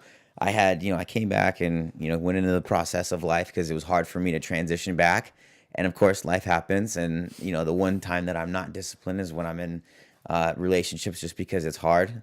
And you got this other person that you got to work with now, and exactly, and the emotions are into it. Yes. Like it's difficult when you're a heart-based being and you're trying to give to somebody and it's not being reciprocated, and you just want to make it work. Yeah. And I just kept trying to make it work and fix it. And again, that's what you can do your job in trying to help and heal people, but you can only help people who want to be healed. And so that's why the universe was like, just let go. And so there was one day where like I was just, very upset for 3 days, one full day of pretty much crying the whole day. And I went outside, what? I'm like, I'm going to meditate and try and get into that mindset that ayahuasca helped me get into. And I remember just like, crying. I had my hands beside me, and I just was like, all right, like I release everything that's happened in my past, all the things that have got me to this point. Yeah. Again, I take them as a lesson, and I will apply them into my life and not let the lesson happen to me again.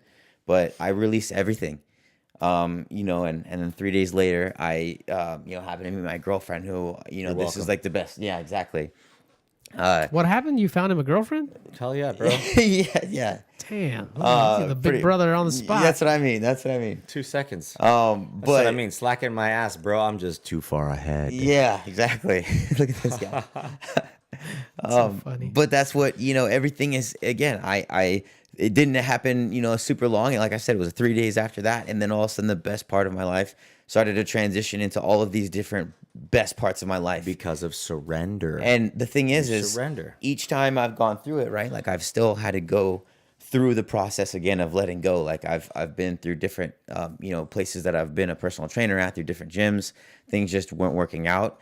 It started off great, just like my relationships. Yeah. And then all of a sudden the relationship somewhere goes bad, and then it becomes toxic. And that is the thing, is I've learned that when I see something happen that's toxic, that, okay, now's the switching point to where it's like, are these people or are the people who are in this experience together capable of transcending this energy into something transformational and learn from it?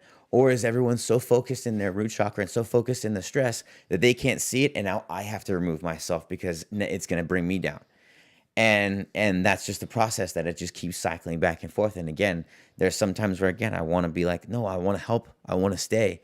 But it would drown me if I would, and then I can't help anybody. Yeah. So you have to remove yourself and you have to let go. Would you say, because the two of you had this experience, I mean, definitely reaffirmed in all the kind of research and everything you guys were doing to, level yourself you could in this world by itself. And then when you went down this road of taking ayahuasca, it blasted you off into the whole different place, and you could see the whole framework that we're operating from here, and see like what part of the way I like to say it is like, you knew that you're playing a game of chess, but you also know you're one of the pieces. Yeah. So it's like you're seeing both of them. You can see it from the pieces perspective, or you can see it from the person playing the game perspective. And, you have all these other players with you on the board. So would you say that was a critical part of, your sort of long-term now? How long ago was this experience now? A few years? 2 2 years. 2 years? Yeah. 2 years. Would you say that was, if like that experience didn't happen, how would that made it different versus like it did happen now? And is that why you guys are able to stay so true to your path? And no. Why do you say that? We're able to stay true to our path because we put in the work every single day. Yeah. Okay. Ayahuasca is awesome. Again, it's a tool. You know what I mean? It's not a quick fix. It's like, it's not the solution. No, hypothetically, think about it like this. You're in a dark room, right? Ayahuasca is a flashlight. Have fun, right? You're still in a dark room. I didn't turn the lights on for you. Yeah. You still got to look, but now I gave you a flashlight that you can at least use, right? We are able to do the things that we do because we do the things that we do every single day. And it's something. What's funny and just kind of punched me in the face is it's like, you've seen the movie Limitless, Yeah. where that dude takes that pill and then NZT, NZT, and basically Adderall. Yeah, whatever, But what's crazy is, remember when they show him going back into all the pictures of him looking at the book and the girl's purse, and back when he was in school. And the whole purpose that we are here to remember is the fact that we already have the tools. Like, we are the greatest tool. Yeah. We just have these little things that help remind you of what you truly are, and that you already have the power inside. Like, the pill didn't give him any magical power.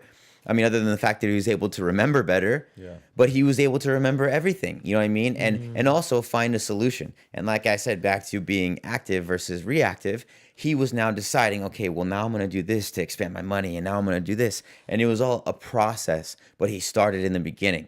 You know what I mean? And just started going. It wasn't like, I'm going to do this. Remember, he just started cleaning. He didn't sit there and was like, all right, I'm going to clean that dish, and then I'm going to clean that there, and I'm going to clean that. If you do that, you're never going to move. Too much handles. You know what I mean? So you just, again, that's why I was saying, let it flow, let it go. Like, if you're gonna sit through it, allow yourself to go, but then get into action. Get into action. You know what I mean? Don't think about it too much, because then you're going to sit there thinking all day long. Yeah, that makes sense. And the ayahuasca, dude, if you think about it like this, man, all that does is just put you in a hyper meditative state. Yeah. That's all it does, right? I can get in a hyper meditative state by sitting on the couch and jamming for a couple hours, right? Yeah. Ayahuasca's like, okay, consciousness, let's just push you off to the side. Let's push your ego off to the side. So what naturally is going to happen is, when your energy and your subconscious finally gets a hold of what's going on, the first thing it wants to do is start to fix things, which is your emotional and psychological traumas and programming. So immediately it starts to go, let's reverse all the bullshit, right? Belief systems, BS that is happening, and turn it around the other way. That's exactly what it does. You can do it meditating. You don't have to go take ayahuasca. You don't have to go throw up. Just start off breathing. Just start off being aware. Just start off being more conscious of your thoughts. How can I be a good person? You don't have to go out and go clean the ocean. You just have to be a good human being. You feel angry because you cut somebody off or someone cuts you off. Don't flip them off. Breathe and just calm down. Stop pushing bad energy around. You know what I mean? Like, it's all has to do with your everyday moments. Yeah. Right? It's not this giant statue that's going to be built for you because you're this crazy God human that has come and saved everyone. No. That's not what it's about. Yeah. All of us together, we are the savior. All of us together. Collectively. Collective, Dude, bro. Yeah, I mean, man. It's all collective, bro. And all you have to do is just do your part. And know that, look, the more that he turns on his consciousness, the more that I do, the more that you do, we all help each other. It's collective consciousness. And that's why you shouldn't judge yourself. So you wake up and you have a fucked up morning. Okay, so sit on the couch and binge watch Game of Thrones for fucking 5 hours. Make yourself feel better, because guess what? Your buddy's going to pick up your slack. You may not know who your buddy is, but he's the, person down the road or whatever who's got your back. The next day, wake up and get his. It's all just about the little days of just trying your best to be positive, trying your best to be a good human. Eat those vegetables of Eat those positivity, freaking baby. vegetables, bro, of positivity Dude. and of If actual there's reality. nothing you take away from this podcast, Bro, is eat healthy, dude. Eat healthy. Eat those Yeah. Turns you positive into a freaking vegetables. silverback, man. And Yeah. I don't mean a silverback in your body. I mean a silverback in your mind. Yeah. Once your mind turns into a it's- monster, then your body follows suit, Yeah. and you don't have to It worry starts or by the do mind. anything. Yeah, dude. Boom. Hell Yeah. I mean, you bring up a really good point. I mean, looking back, because I'm trying to adjust myself, because I started this bodybuilding journey and I took it, as far as I could take it at the time. And I did everything I could think of doing at the time when I was trying to really go hard on it. And what I look back on is I just developed this really good narrative with myself. I started telling myself that if this is what you want to do, here's what it's gonna take. I started watching the people that were at the top, like the Kai Greens, the Jay Cutlers, and all the different bodybuilders of the time that were sharing what they were doing.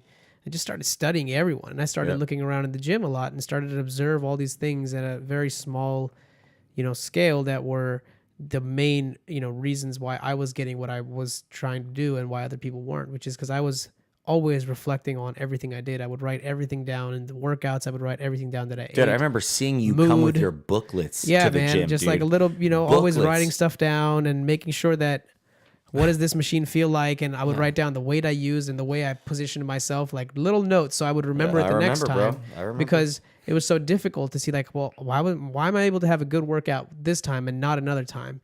So if you're able to have good workouts and there's something that you did that you could repeat over and over again, and granted every day wasn't perfect, but if you could repeat that framework most of the days, you're already doing better than majority of the people. Absolutely, bro. Because you put a little bit more effort into it. I think now it's I've had my veil sort of, this is where you come in a good way, Nick, because you say you're I'm the, what did you call me at the gym? You're like an older, younger, You're the oldest young person I've ever met in my life. I'm the oldest young person you've ever met. Yeah. Which is really funny to me, because it's now I'm trying to balance everything out. I don't want to be this extreme bodybuilder person. No. It's not serving me now. I want to be healthy, both physically and mentally, more than anything, because that's what it was really all about, because that gave me a very strong mindset being a bodybuilder. But once I stopped doing that, the mindset started to fade away because the actions weren't there that were reinforcing the mindset. And then the mindset started to now strengthen again, through meditation and through really reassuring who I am, which is not those roles and those identifications. It's just, being present is who I am. It's I'm the awareness here. That's all I am. And everything else is just here for me to play with and do things with, and staying in alignment with both of those, So I'm curious, from all this experience that you've had, what is it that you guys have chosen now to do with this knowledge, and how are you looking to help other people? Share with me what that is for you now moving forward, because we have to spend this time here. We got to make that money. So what is it you guys are thinking about doing with this, or are already doing? I think it comes down to sharing your knowledge. I mean, that's the one thing about experience, right? We all get to experience different lives, different things, different positives, different negatives, and whatever. And we don't have to have that other person experience the exact same thing we did, as long as we share our knowledge that we've gained. And that's something that Cody and I are both doing, through our Instagram, through our own personal practices, through our own trainings with our clients, and our works and stuff like that. So you guys are training people in the gym, but you're also doing any kind of coaching, like mental coaching and things like that. It's the same thing. Trust me. When we're training our clients in the gym, number one, we're typically working out with our clients, and secondly, we are motivational coaching. We are coaching them motivationally the entire time. I mean, the entire workout is we're talking them through things. We're teaching them how to, unlock their own minds, so to speak. I know it sounds so crazy in this weird mysticism, but it's really not that hard to just be able to control your thoughts, to learn to build yourself up instead of break yourself down. And that's what we do in our training sessions is we try to build people up. Once you learn how to build people up, you turn them around and you set them free. I was telling him on the way up here, I remember when you went through your whole bout of your dip in life and we saw you hit or miss here or there and we had to pick you up every time and set you loose and then you drop back down and guess what? Sure thing, after doing it a couple of times, you turn it back around. I mean, this is the thing. Practice makes progress. So if you can teach someone how to feel good, right? And then they can teach themselves over and over again through practice how to feel good, then they can teach somebody else. That's right. And that's Lighthouse, right? What we want to create. LITE, right? Living inspiration through energetics, man. Ooh, it's all about sharing. Yeah. Share your knowledge, share the love, share the growth, dude. We are all here together. That's the thing. This whole separation, duality. Are you Mexican? Are you black? Are you Indian? That's all horseshit. We are human beings. Let me tell you, lions out in the African Sahara are lions. They don't ask which one has 5 toenails and which one has a darker shade of color. They're out there and they roar and they hunt and they do their thing. It's the same thing with all the other animals, man. It's all about, singularity instead of this duality, right? Yeah. We're all the same. We're the same as you. You're the same as us. We're just at different time in our journey. All it is a different ego experiencing in a different vessel. Yeah, that's it, bro. And we're all a team. All our energy comes from the same place, which is why we're all a team. Yeah. Like you got to understand, like that's the purpose. Like when you wake up and you're like, okay, all right, this is me waking up and I'm going to work. Like, do you think whoever is at work or whoever is helping you run whatever you're doing is waking up with you at the same time, where there's other people who are doing the exact same thing?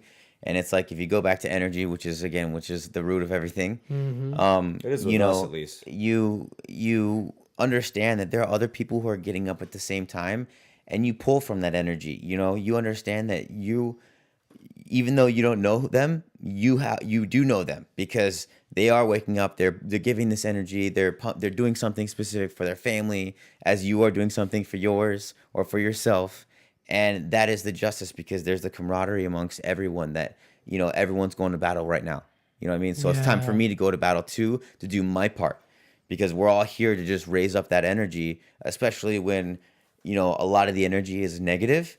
We all have a very big job, and that's why Lighthouse is so important, and why we decided to use that as our symbol. Yeah. Is because we are all lighthouses. What does a lighthouse do? When you're in stormy weather, what does a ship look to? That is a safe haven. Baby. Oh. That is home. You know what I mean? This is also a area to show you that, maybe pull the engines back a little bit because you're moving closer to land. Yeah. You know what I mean? So this is also a heads up. And that's the whole purpose of this. Is just a, hey, heads up, like wake up, like let's do work, and you're also home. So you don't need to come from a place of fear. Like you now have the choice to make the decision of how we're gonna go battle, how we're gonna do things together, and we're gonna light up the area while we do this together. Well, and the whole point I think behind it too is the fact that a lot of people out there are scared to start. I'm scared to start my diet or my lifestyle change. I'm scared to start going to the gym. I'm scared to start diving into spirituality because I don't know how, and I'm going to ridicule myself. What we want to do is light up certain people, right, that will come into our lives that then can go and light up others. And that's, to me, what it's all about. I mean, you talk about a flame, right? What happens when a flame goes into places like brush, right? Everything starts to light on fire. Well, that is not, it doesn't always have to be a negative connotation, right? I can light a flame in myself, which lights a flame in him, which lights a flame in you, and you go light a flame in 3 other people, who then go to 3 other people individually and light flames. And before you know it, this whole place is lit up. On fire. That's what I mean, man. It's all about raising the consciousness of the planet. Plain and simple, the collective consciousness. What I do every day is going to affect you. What you do every day is going to affect him and your girl and all that. So in one way you're saying is, if you stop taking care of yourself, you are doing a disservice not just to yourself, but to the collective. Absolutely. Yes. So if you lower your vibrations, your energy, your awareness, you are simply retreating back and not staying true to the collective You're mission. choosing to lower your 100%. vibration. And something to just back that up. I think it was in some video that Bruce Lipton was talking about, and like, consciousness and the energy. There was an anniversary of 9/11 where the lottery number that came out was 9/11. Yeah. Because think So about many how people were many thinking about people that were day. thinking about it, that the random number generator chose, or was made to be choose the number 9/11. Yeah. Wow. And that just goes to show you, like, again, how you think and how you operate gets projected out into the universe. Of course it does. You know what I mean? Which is why you can think of a song and turn on the radio and the song's playing. You know what I mean? Or you're thinking of a car, or a car reminds you of somebody, and you see like a million of those cars. Well, here, like, let's destroy everybody that's listening right now, right? You close your eyes and you clear your mind, and all you see is just this black space, Yes. right? There's nothing there but just a void. And it could be black, it could be purple, it could be violet, it could be whatever color you want. Well, all of a sudden, in the middle of that space is this red apple that's just sitting there in the middle of the space, right? You're able to literally turn the apple around and rotate it from left to right, right? And there could be a stem on top, or there could be no stem. Notice the little grooves on the top and underneath on the bottom, the shine that it makes in that ambient light that is reflecting, right? And you stop the spinning, and you literally can take your hands and slice the apple in half, and you can open the apple on the inside, right? There's that little circle in the very center that makes up the core, and you can even see the little seeds that are in there, and you can count the seeds, however many there are, right? And there could be even no seeds. And as you're looking at the apple, all of a sudden, the color of the apple starts to change.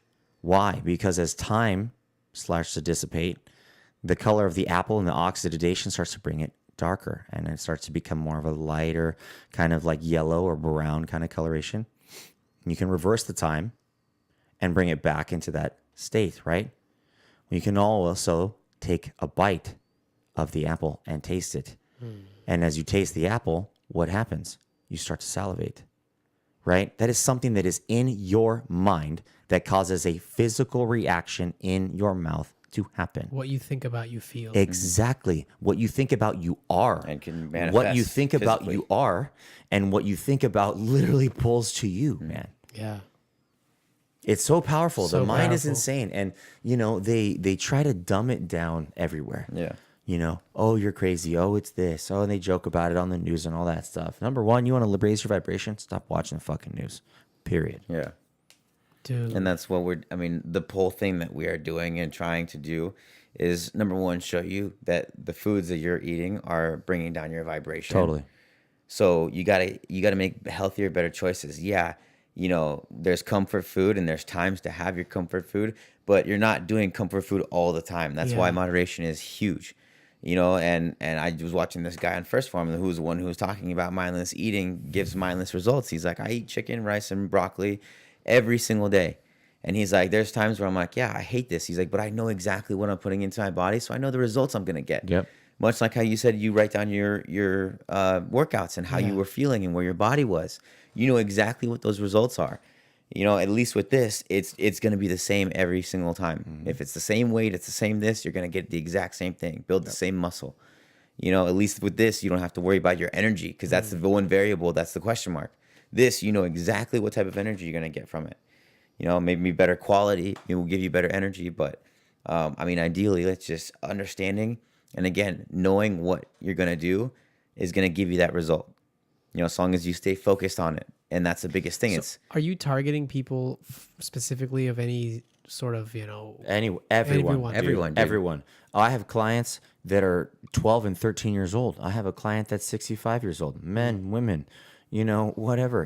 What's the commonality? They're all, what do you see? Why are these people, doing what they're doing? Are they, Fear. They have a spark inside. they want to search for They're something searching. better? They're just like us. Yeah. That's the thing. They're just like you. They're just like everybody who's on here. You know what I mean? It's everyone who's out there. It's just, it's all, there's a spark within them that they have a hunger for. Yeah. Maybe they don't know how or where to place that hunger for whatever that longing is. Yeah. We're going to show them. Yeah. And that's what I was going to say. Like, fear is no longer an issue. Like, they have gone through the purpose of where they now are looking for the healing. Yeah. And that's where it happens. Totally. You know what I mean? It's like, okay, I've worked on it and I've built this little spark, and that's all that it takes to make an entire forest fire. And that's all it is you gotta work on building that fire and the right things to do. And eventually you don't have to think about it, and it becomes second nature. But just like the 5s and the 10s, you still have to lift them, because you still got to do the preparation work to make sure that it never goes away. You know what I mean? And yeah, your fire can be eternal, but again, it's the process and the discipline of going through the steps. Yeah. That are, it's almost like, like an honor to do it, because you're putting that good energy out by doing something. It's like if someone were to tell you, I use this example for my clients all the time, like your energy that you're spending meal prepping, coming into workout, doing all these things, this isn't a spiritual investment. Like, this is called sweat equity. Like, you're putting in the time. And what if I were to tell you get 100% of the return? 100%. Of course you would invest 100%. If you were like, you get $1 million after this. So what does this look like? This looks like your health. This looks like you never having a day where your health is your issue and all the other issues that you have. Because that's when things start to change. When you feel good, then everything else around you starts to feel good. But if your health is bad, the same thing. You're in that vibration where you're pulling in all this negativity. So don't wonder why life is shitty. Yeah. You know what I mean? And then you go to eat crappy foods to give you bad energy. So now you're just pumping bad energy and bad energy. And garbage in, garbage out. And that's literally what it is. And that's it's literally all it is. It goes to, how you look at and perceive things. And if you start to perceive that, okay, I've got this opportunity to do something, just like this, fitness challenge I went through this gym that I work at. Basically, it's a weight loss challenge, but it's not the weight loss challenge. That's the process. It's the fact of you learning how to put all these things in MyFitnessPal. What exactly you need to do in order to get these results, so that your family, so that your friends, so that your children can know how to do this, and now their life gets changed too.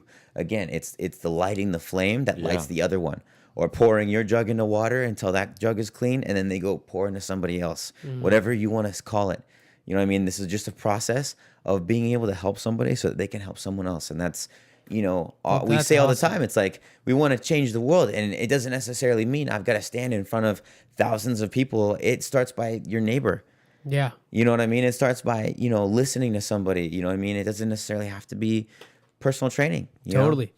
I think we actually probably have an opportunity to work on this together, because similarly to your path, I'm obviously not as pumped up like you guys all the time, but no way, dude, you're jacked. Silverback life, bro. I'm getting there, man. Give me another like 3 more months. I'm gonna look better. Yeah. So summer, good thing San Diego summer is a late summer. June has just begun. Yeah, totally. So it's like, June September, Jeez Louise. October, November, even December, you're gonna get some great days out here. Man, beautiful so days. Yeah. I'm looking. People like getting in shape for summer. I'm like, yeah, I'm not there yet. My summer's not here yet, but I'm getting there. Yeah. But one thing that's been on my mind, and the reason this place is called Blossom Media Studio, and the whole concept of blossom for me is that every human being, just like a seed to a flower, is trying to blossom into their full potential. 100%, man. And that's what I want to do. And I want to do like a blossom retreat, starting in San Diego. We've just started like a kickoff to research around all the logistics of it. But the goal and the intention of it is to teach people self-awareness, and then teach them how to take care of their health. Totally. And this is not for people that are all just like about fitness and getting swole and stuff like that. That's not it. It's exactly what you're saying. It's like, how are you expecting yourself to, spend your time here if you don't know the basics, which is, are you aware of your actions? Totally. And then if you weren't, and now you are, here's what we think would be the next best step forward for you. Totally. And that's it. We're just starting them off, then where it goes from there is, we don't know. But at the end of the day, I think if we can normalize more and more people into understanding and introspecting into themselves, rather than always seeking outside for an answer, that would be so powerful. And I'm totally aligned with you guys. If we can raise everybody's consciousness to this level, and it was just slightly higher than it was in every interaction that we have and every conversation that we take, then that's, good for everyone here. Absolutely. Yeah. So I'll let you guys know when that's coming about. Please, we would love to partake. I would like to that. have you, bring your. That's my girlfriend out there. Yeah, she's snooping around with the plants. She's What's probably going on? Sneaking in. But Yeah. yeah. So I would like to have you guys, bring your wisdom and all of that you've done, That'd be and awesome. we'll do love guided to. meditations and Absolutely. awareness activities and talk all about health and nutrition and We are. I mean, we're both personal trainers with, Beautiful. over 10 years of experience combined together. We're both certified Reiki for 3-level master practitioners, system busters, guided meditation specialists, yeah, baby. mindfulness coaches. Super I Saiyan. mean, and goofs, man. I mean, this is the deal. We have one life. It's time to have some fun, man. And that's what it really gets down to. Yeah. The more healthy you are, mind, body, and soul, the more you just get to enjoy life, man. 100%. Like reverse the clock. No one says you got to get old. I say get younger, man. Yeah. Like, that's all programming, dude. We're not about that. We're about being like, look, let's have fun. Let's sing. Let's dance. Let's work out. Let's drink. Let's be merry. Let's have a good time. But let's have a healthy mind and have a healthy energy. Yeah. And let's promote that moving forward. You know what I mean? It's a movement, man. Yeah, and if you look at it, it's like the only thing that there is. It's like, what else? What other greater, purpose? I'm gonna pause. Well, let's take I've never done this before. We're gonna take a break. We're just gonna pause the screen, and we'll be back in about We love you. Yes. 4 or 5 minutes.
Take one for the road.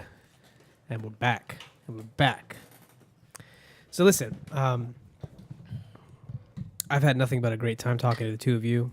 Likewise, bro. Yeah, man. And Pleasure's appreciate been ours, you man. being in my life. And this is definitely not the first or the last time that this is going to happen. No way. This has been happening for a while. We just now finally recording it. Yeah. And we're going to keep doing this. And, one thing that I want to share with you guys was a path that I took with Muji, and he woke me up, and I was hoping that we can do that here now and see if anybody else would want to follow along with it. And, let's see where it takes us, and we'll conclude after that. For sure, bro. All right, let's go. So, first off, let me close this window so it gets nice and hot in here. Well, bam. Bam. Let's come back into this room and be as we are, but leave our minds outside. And what I mean by that is, let's leave everything in the past that's been in the past outside. Everything that we would need to do after this, that we're hungry, that we need to get food, also outside. And we're going to leave all the stories, all the memories, anything that comes up. It's outside for now. And we're just going to sit in here and be the way we are without those. And then after we're done here, we're going to go back to those. So it's not like I'm telling you to get rid of them permanently. But for now, as soon as they pop up, just remember you left it outside. And don't be upset with yourself if you can't do it. But just simply come in here and just be without your mind. Can we do that? Mm-hmm. So the moment you do that, it's so easy to start to see that there's a huge temptation of the mind to come back inside. But you can just walk it back outside. When the thought comes up about what I need to do next or say next, I can just let that one go too. I don't have to imagine anything here. There's nothing to see. Just be here and watch how that mind wants to come in and what it has to tell you this time, and how it's been telling you things time and time again, just taking you away from here. But this time you can just watch it. Does the inside environment feel any different to the two of you? Yeah, in here. Yeah. The moment you said to put things outside, I literally felt like a vacuum happened in here. Like pressure. And all of a sudden it was clear, like completely clear of clutter and not physical clutter, like energetic clutter. Yeah. Like just sucked out the room. I couldn't describe it any better. Yeah. Yeah. So getting somebody to this place is so easy. Yeah. But it's just not done. Right. And after I did this and I sat in this for 2-3 hours, because he does that through his satsangs, you watch it and he keeps you in this place and just very good at feeling the energy of the room. Mm-hmm. I feel that I want to find a way to do this on a larger scale with people. Totally. 100%. Because I think in person it's different. And if you're in the room, things can come up, people can come up and talk about, yeah, but, and then we could walk them back. Remember, that's just the mind again. Right. Mm-hmm.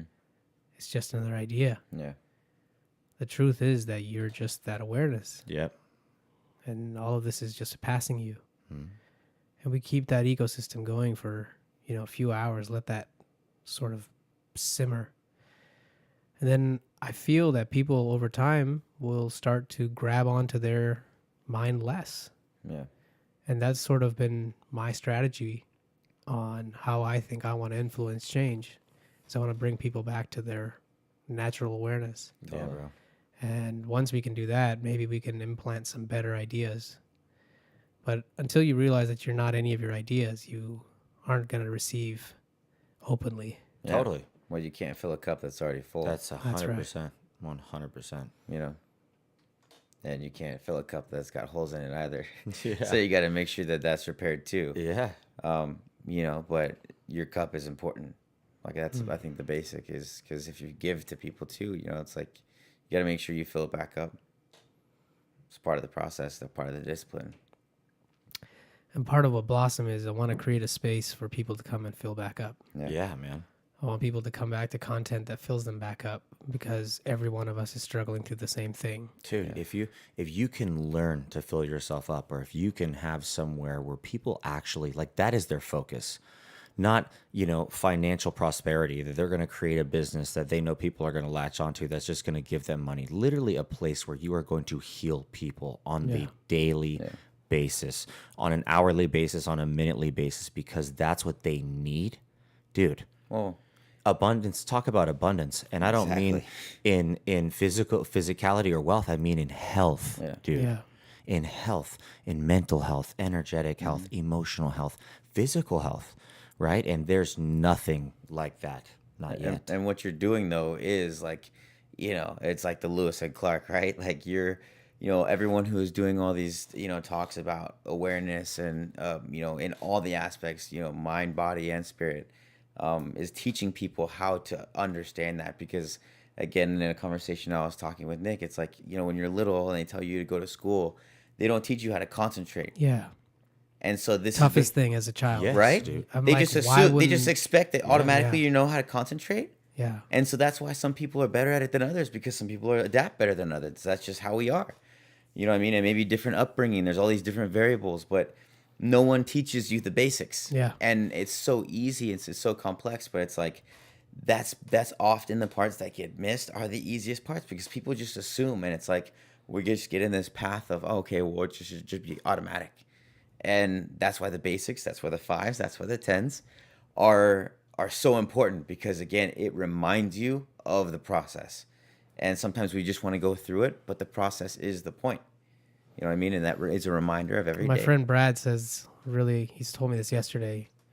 The point of life, you know, he's like, why do you get on a roller coaster? And then you go around it and you come off. And then what do you say? Like, let's do that again. Right. But what's the point?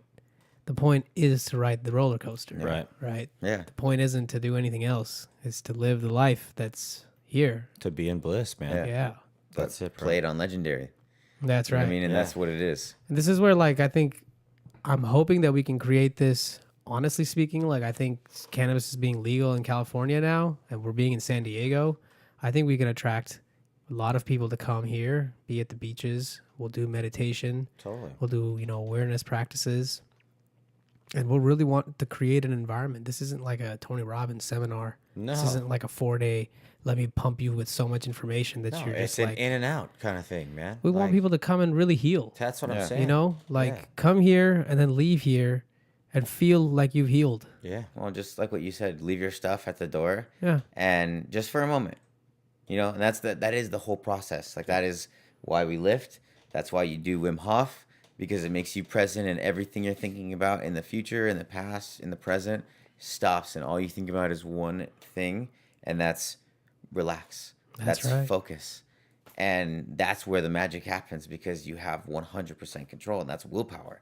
That's what it's teaching you, is willpower to handle the day in and the day out, the sharpening the blade, so that when stuff happens, you're like, I've got the willpower and I know I've got the focus. And now it gets crazy, because it's just like weightlifting, right? You want to lift and you want to lift heavier. So not to get egoistic with it, but you start to get proud of the battles that you've had, and you're like, freaking test me. You know what I mean? And now and then the fun part is the ego is there to help you. Of course Oh, it is. totally. It's just part it's of not you. the it's enemy. It's not your enemy. No. Everybody makes the ego Yes, enemy. everybody Without does. the ego, you wouldn't be having fun out Yeah, here. that's what I mean. You know? Without the ego, you wouldn't know anything. Yeah. You wouldn't know It's the best difference teacher. between anything. It's your Yeah. it's your best friend. Yeah. But it's also your worst enemy. Yeah. Because it has to be. You It's gotta an keep alarm it- you gotta system. keep That's it at all it bay. is. It's an alarm system. I have an analogy to it where I tell people that your thoughts are like no different than the notifications on your phone. Mm-hmm. You can see it buzz, you can look at it, but you don't have to interact with it. And every thought's like that. It's like a passing cloud, right? You can watch it go by. You know, you can look at your phone, but you don't have to go into the app.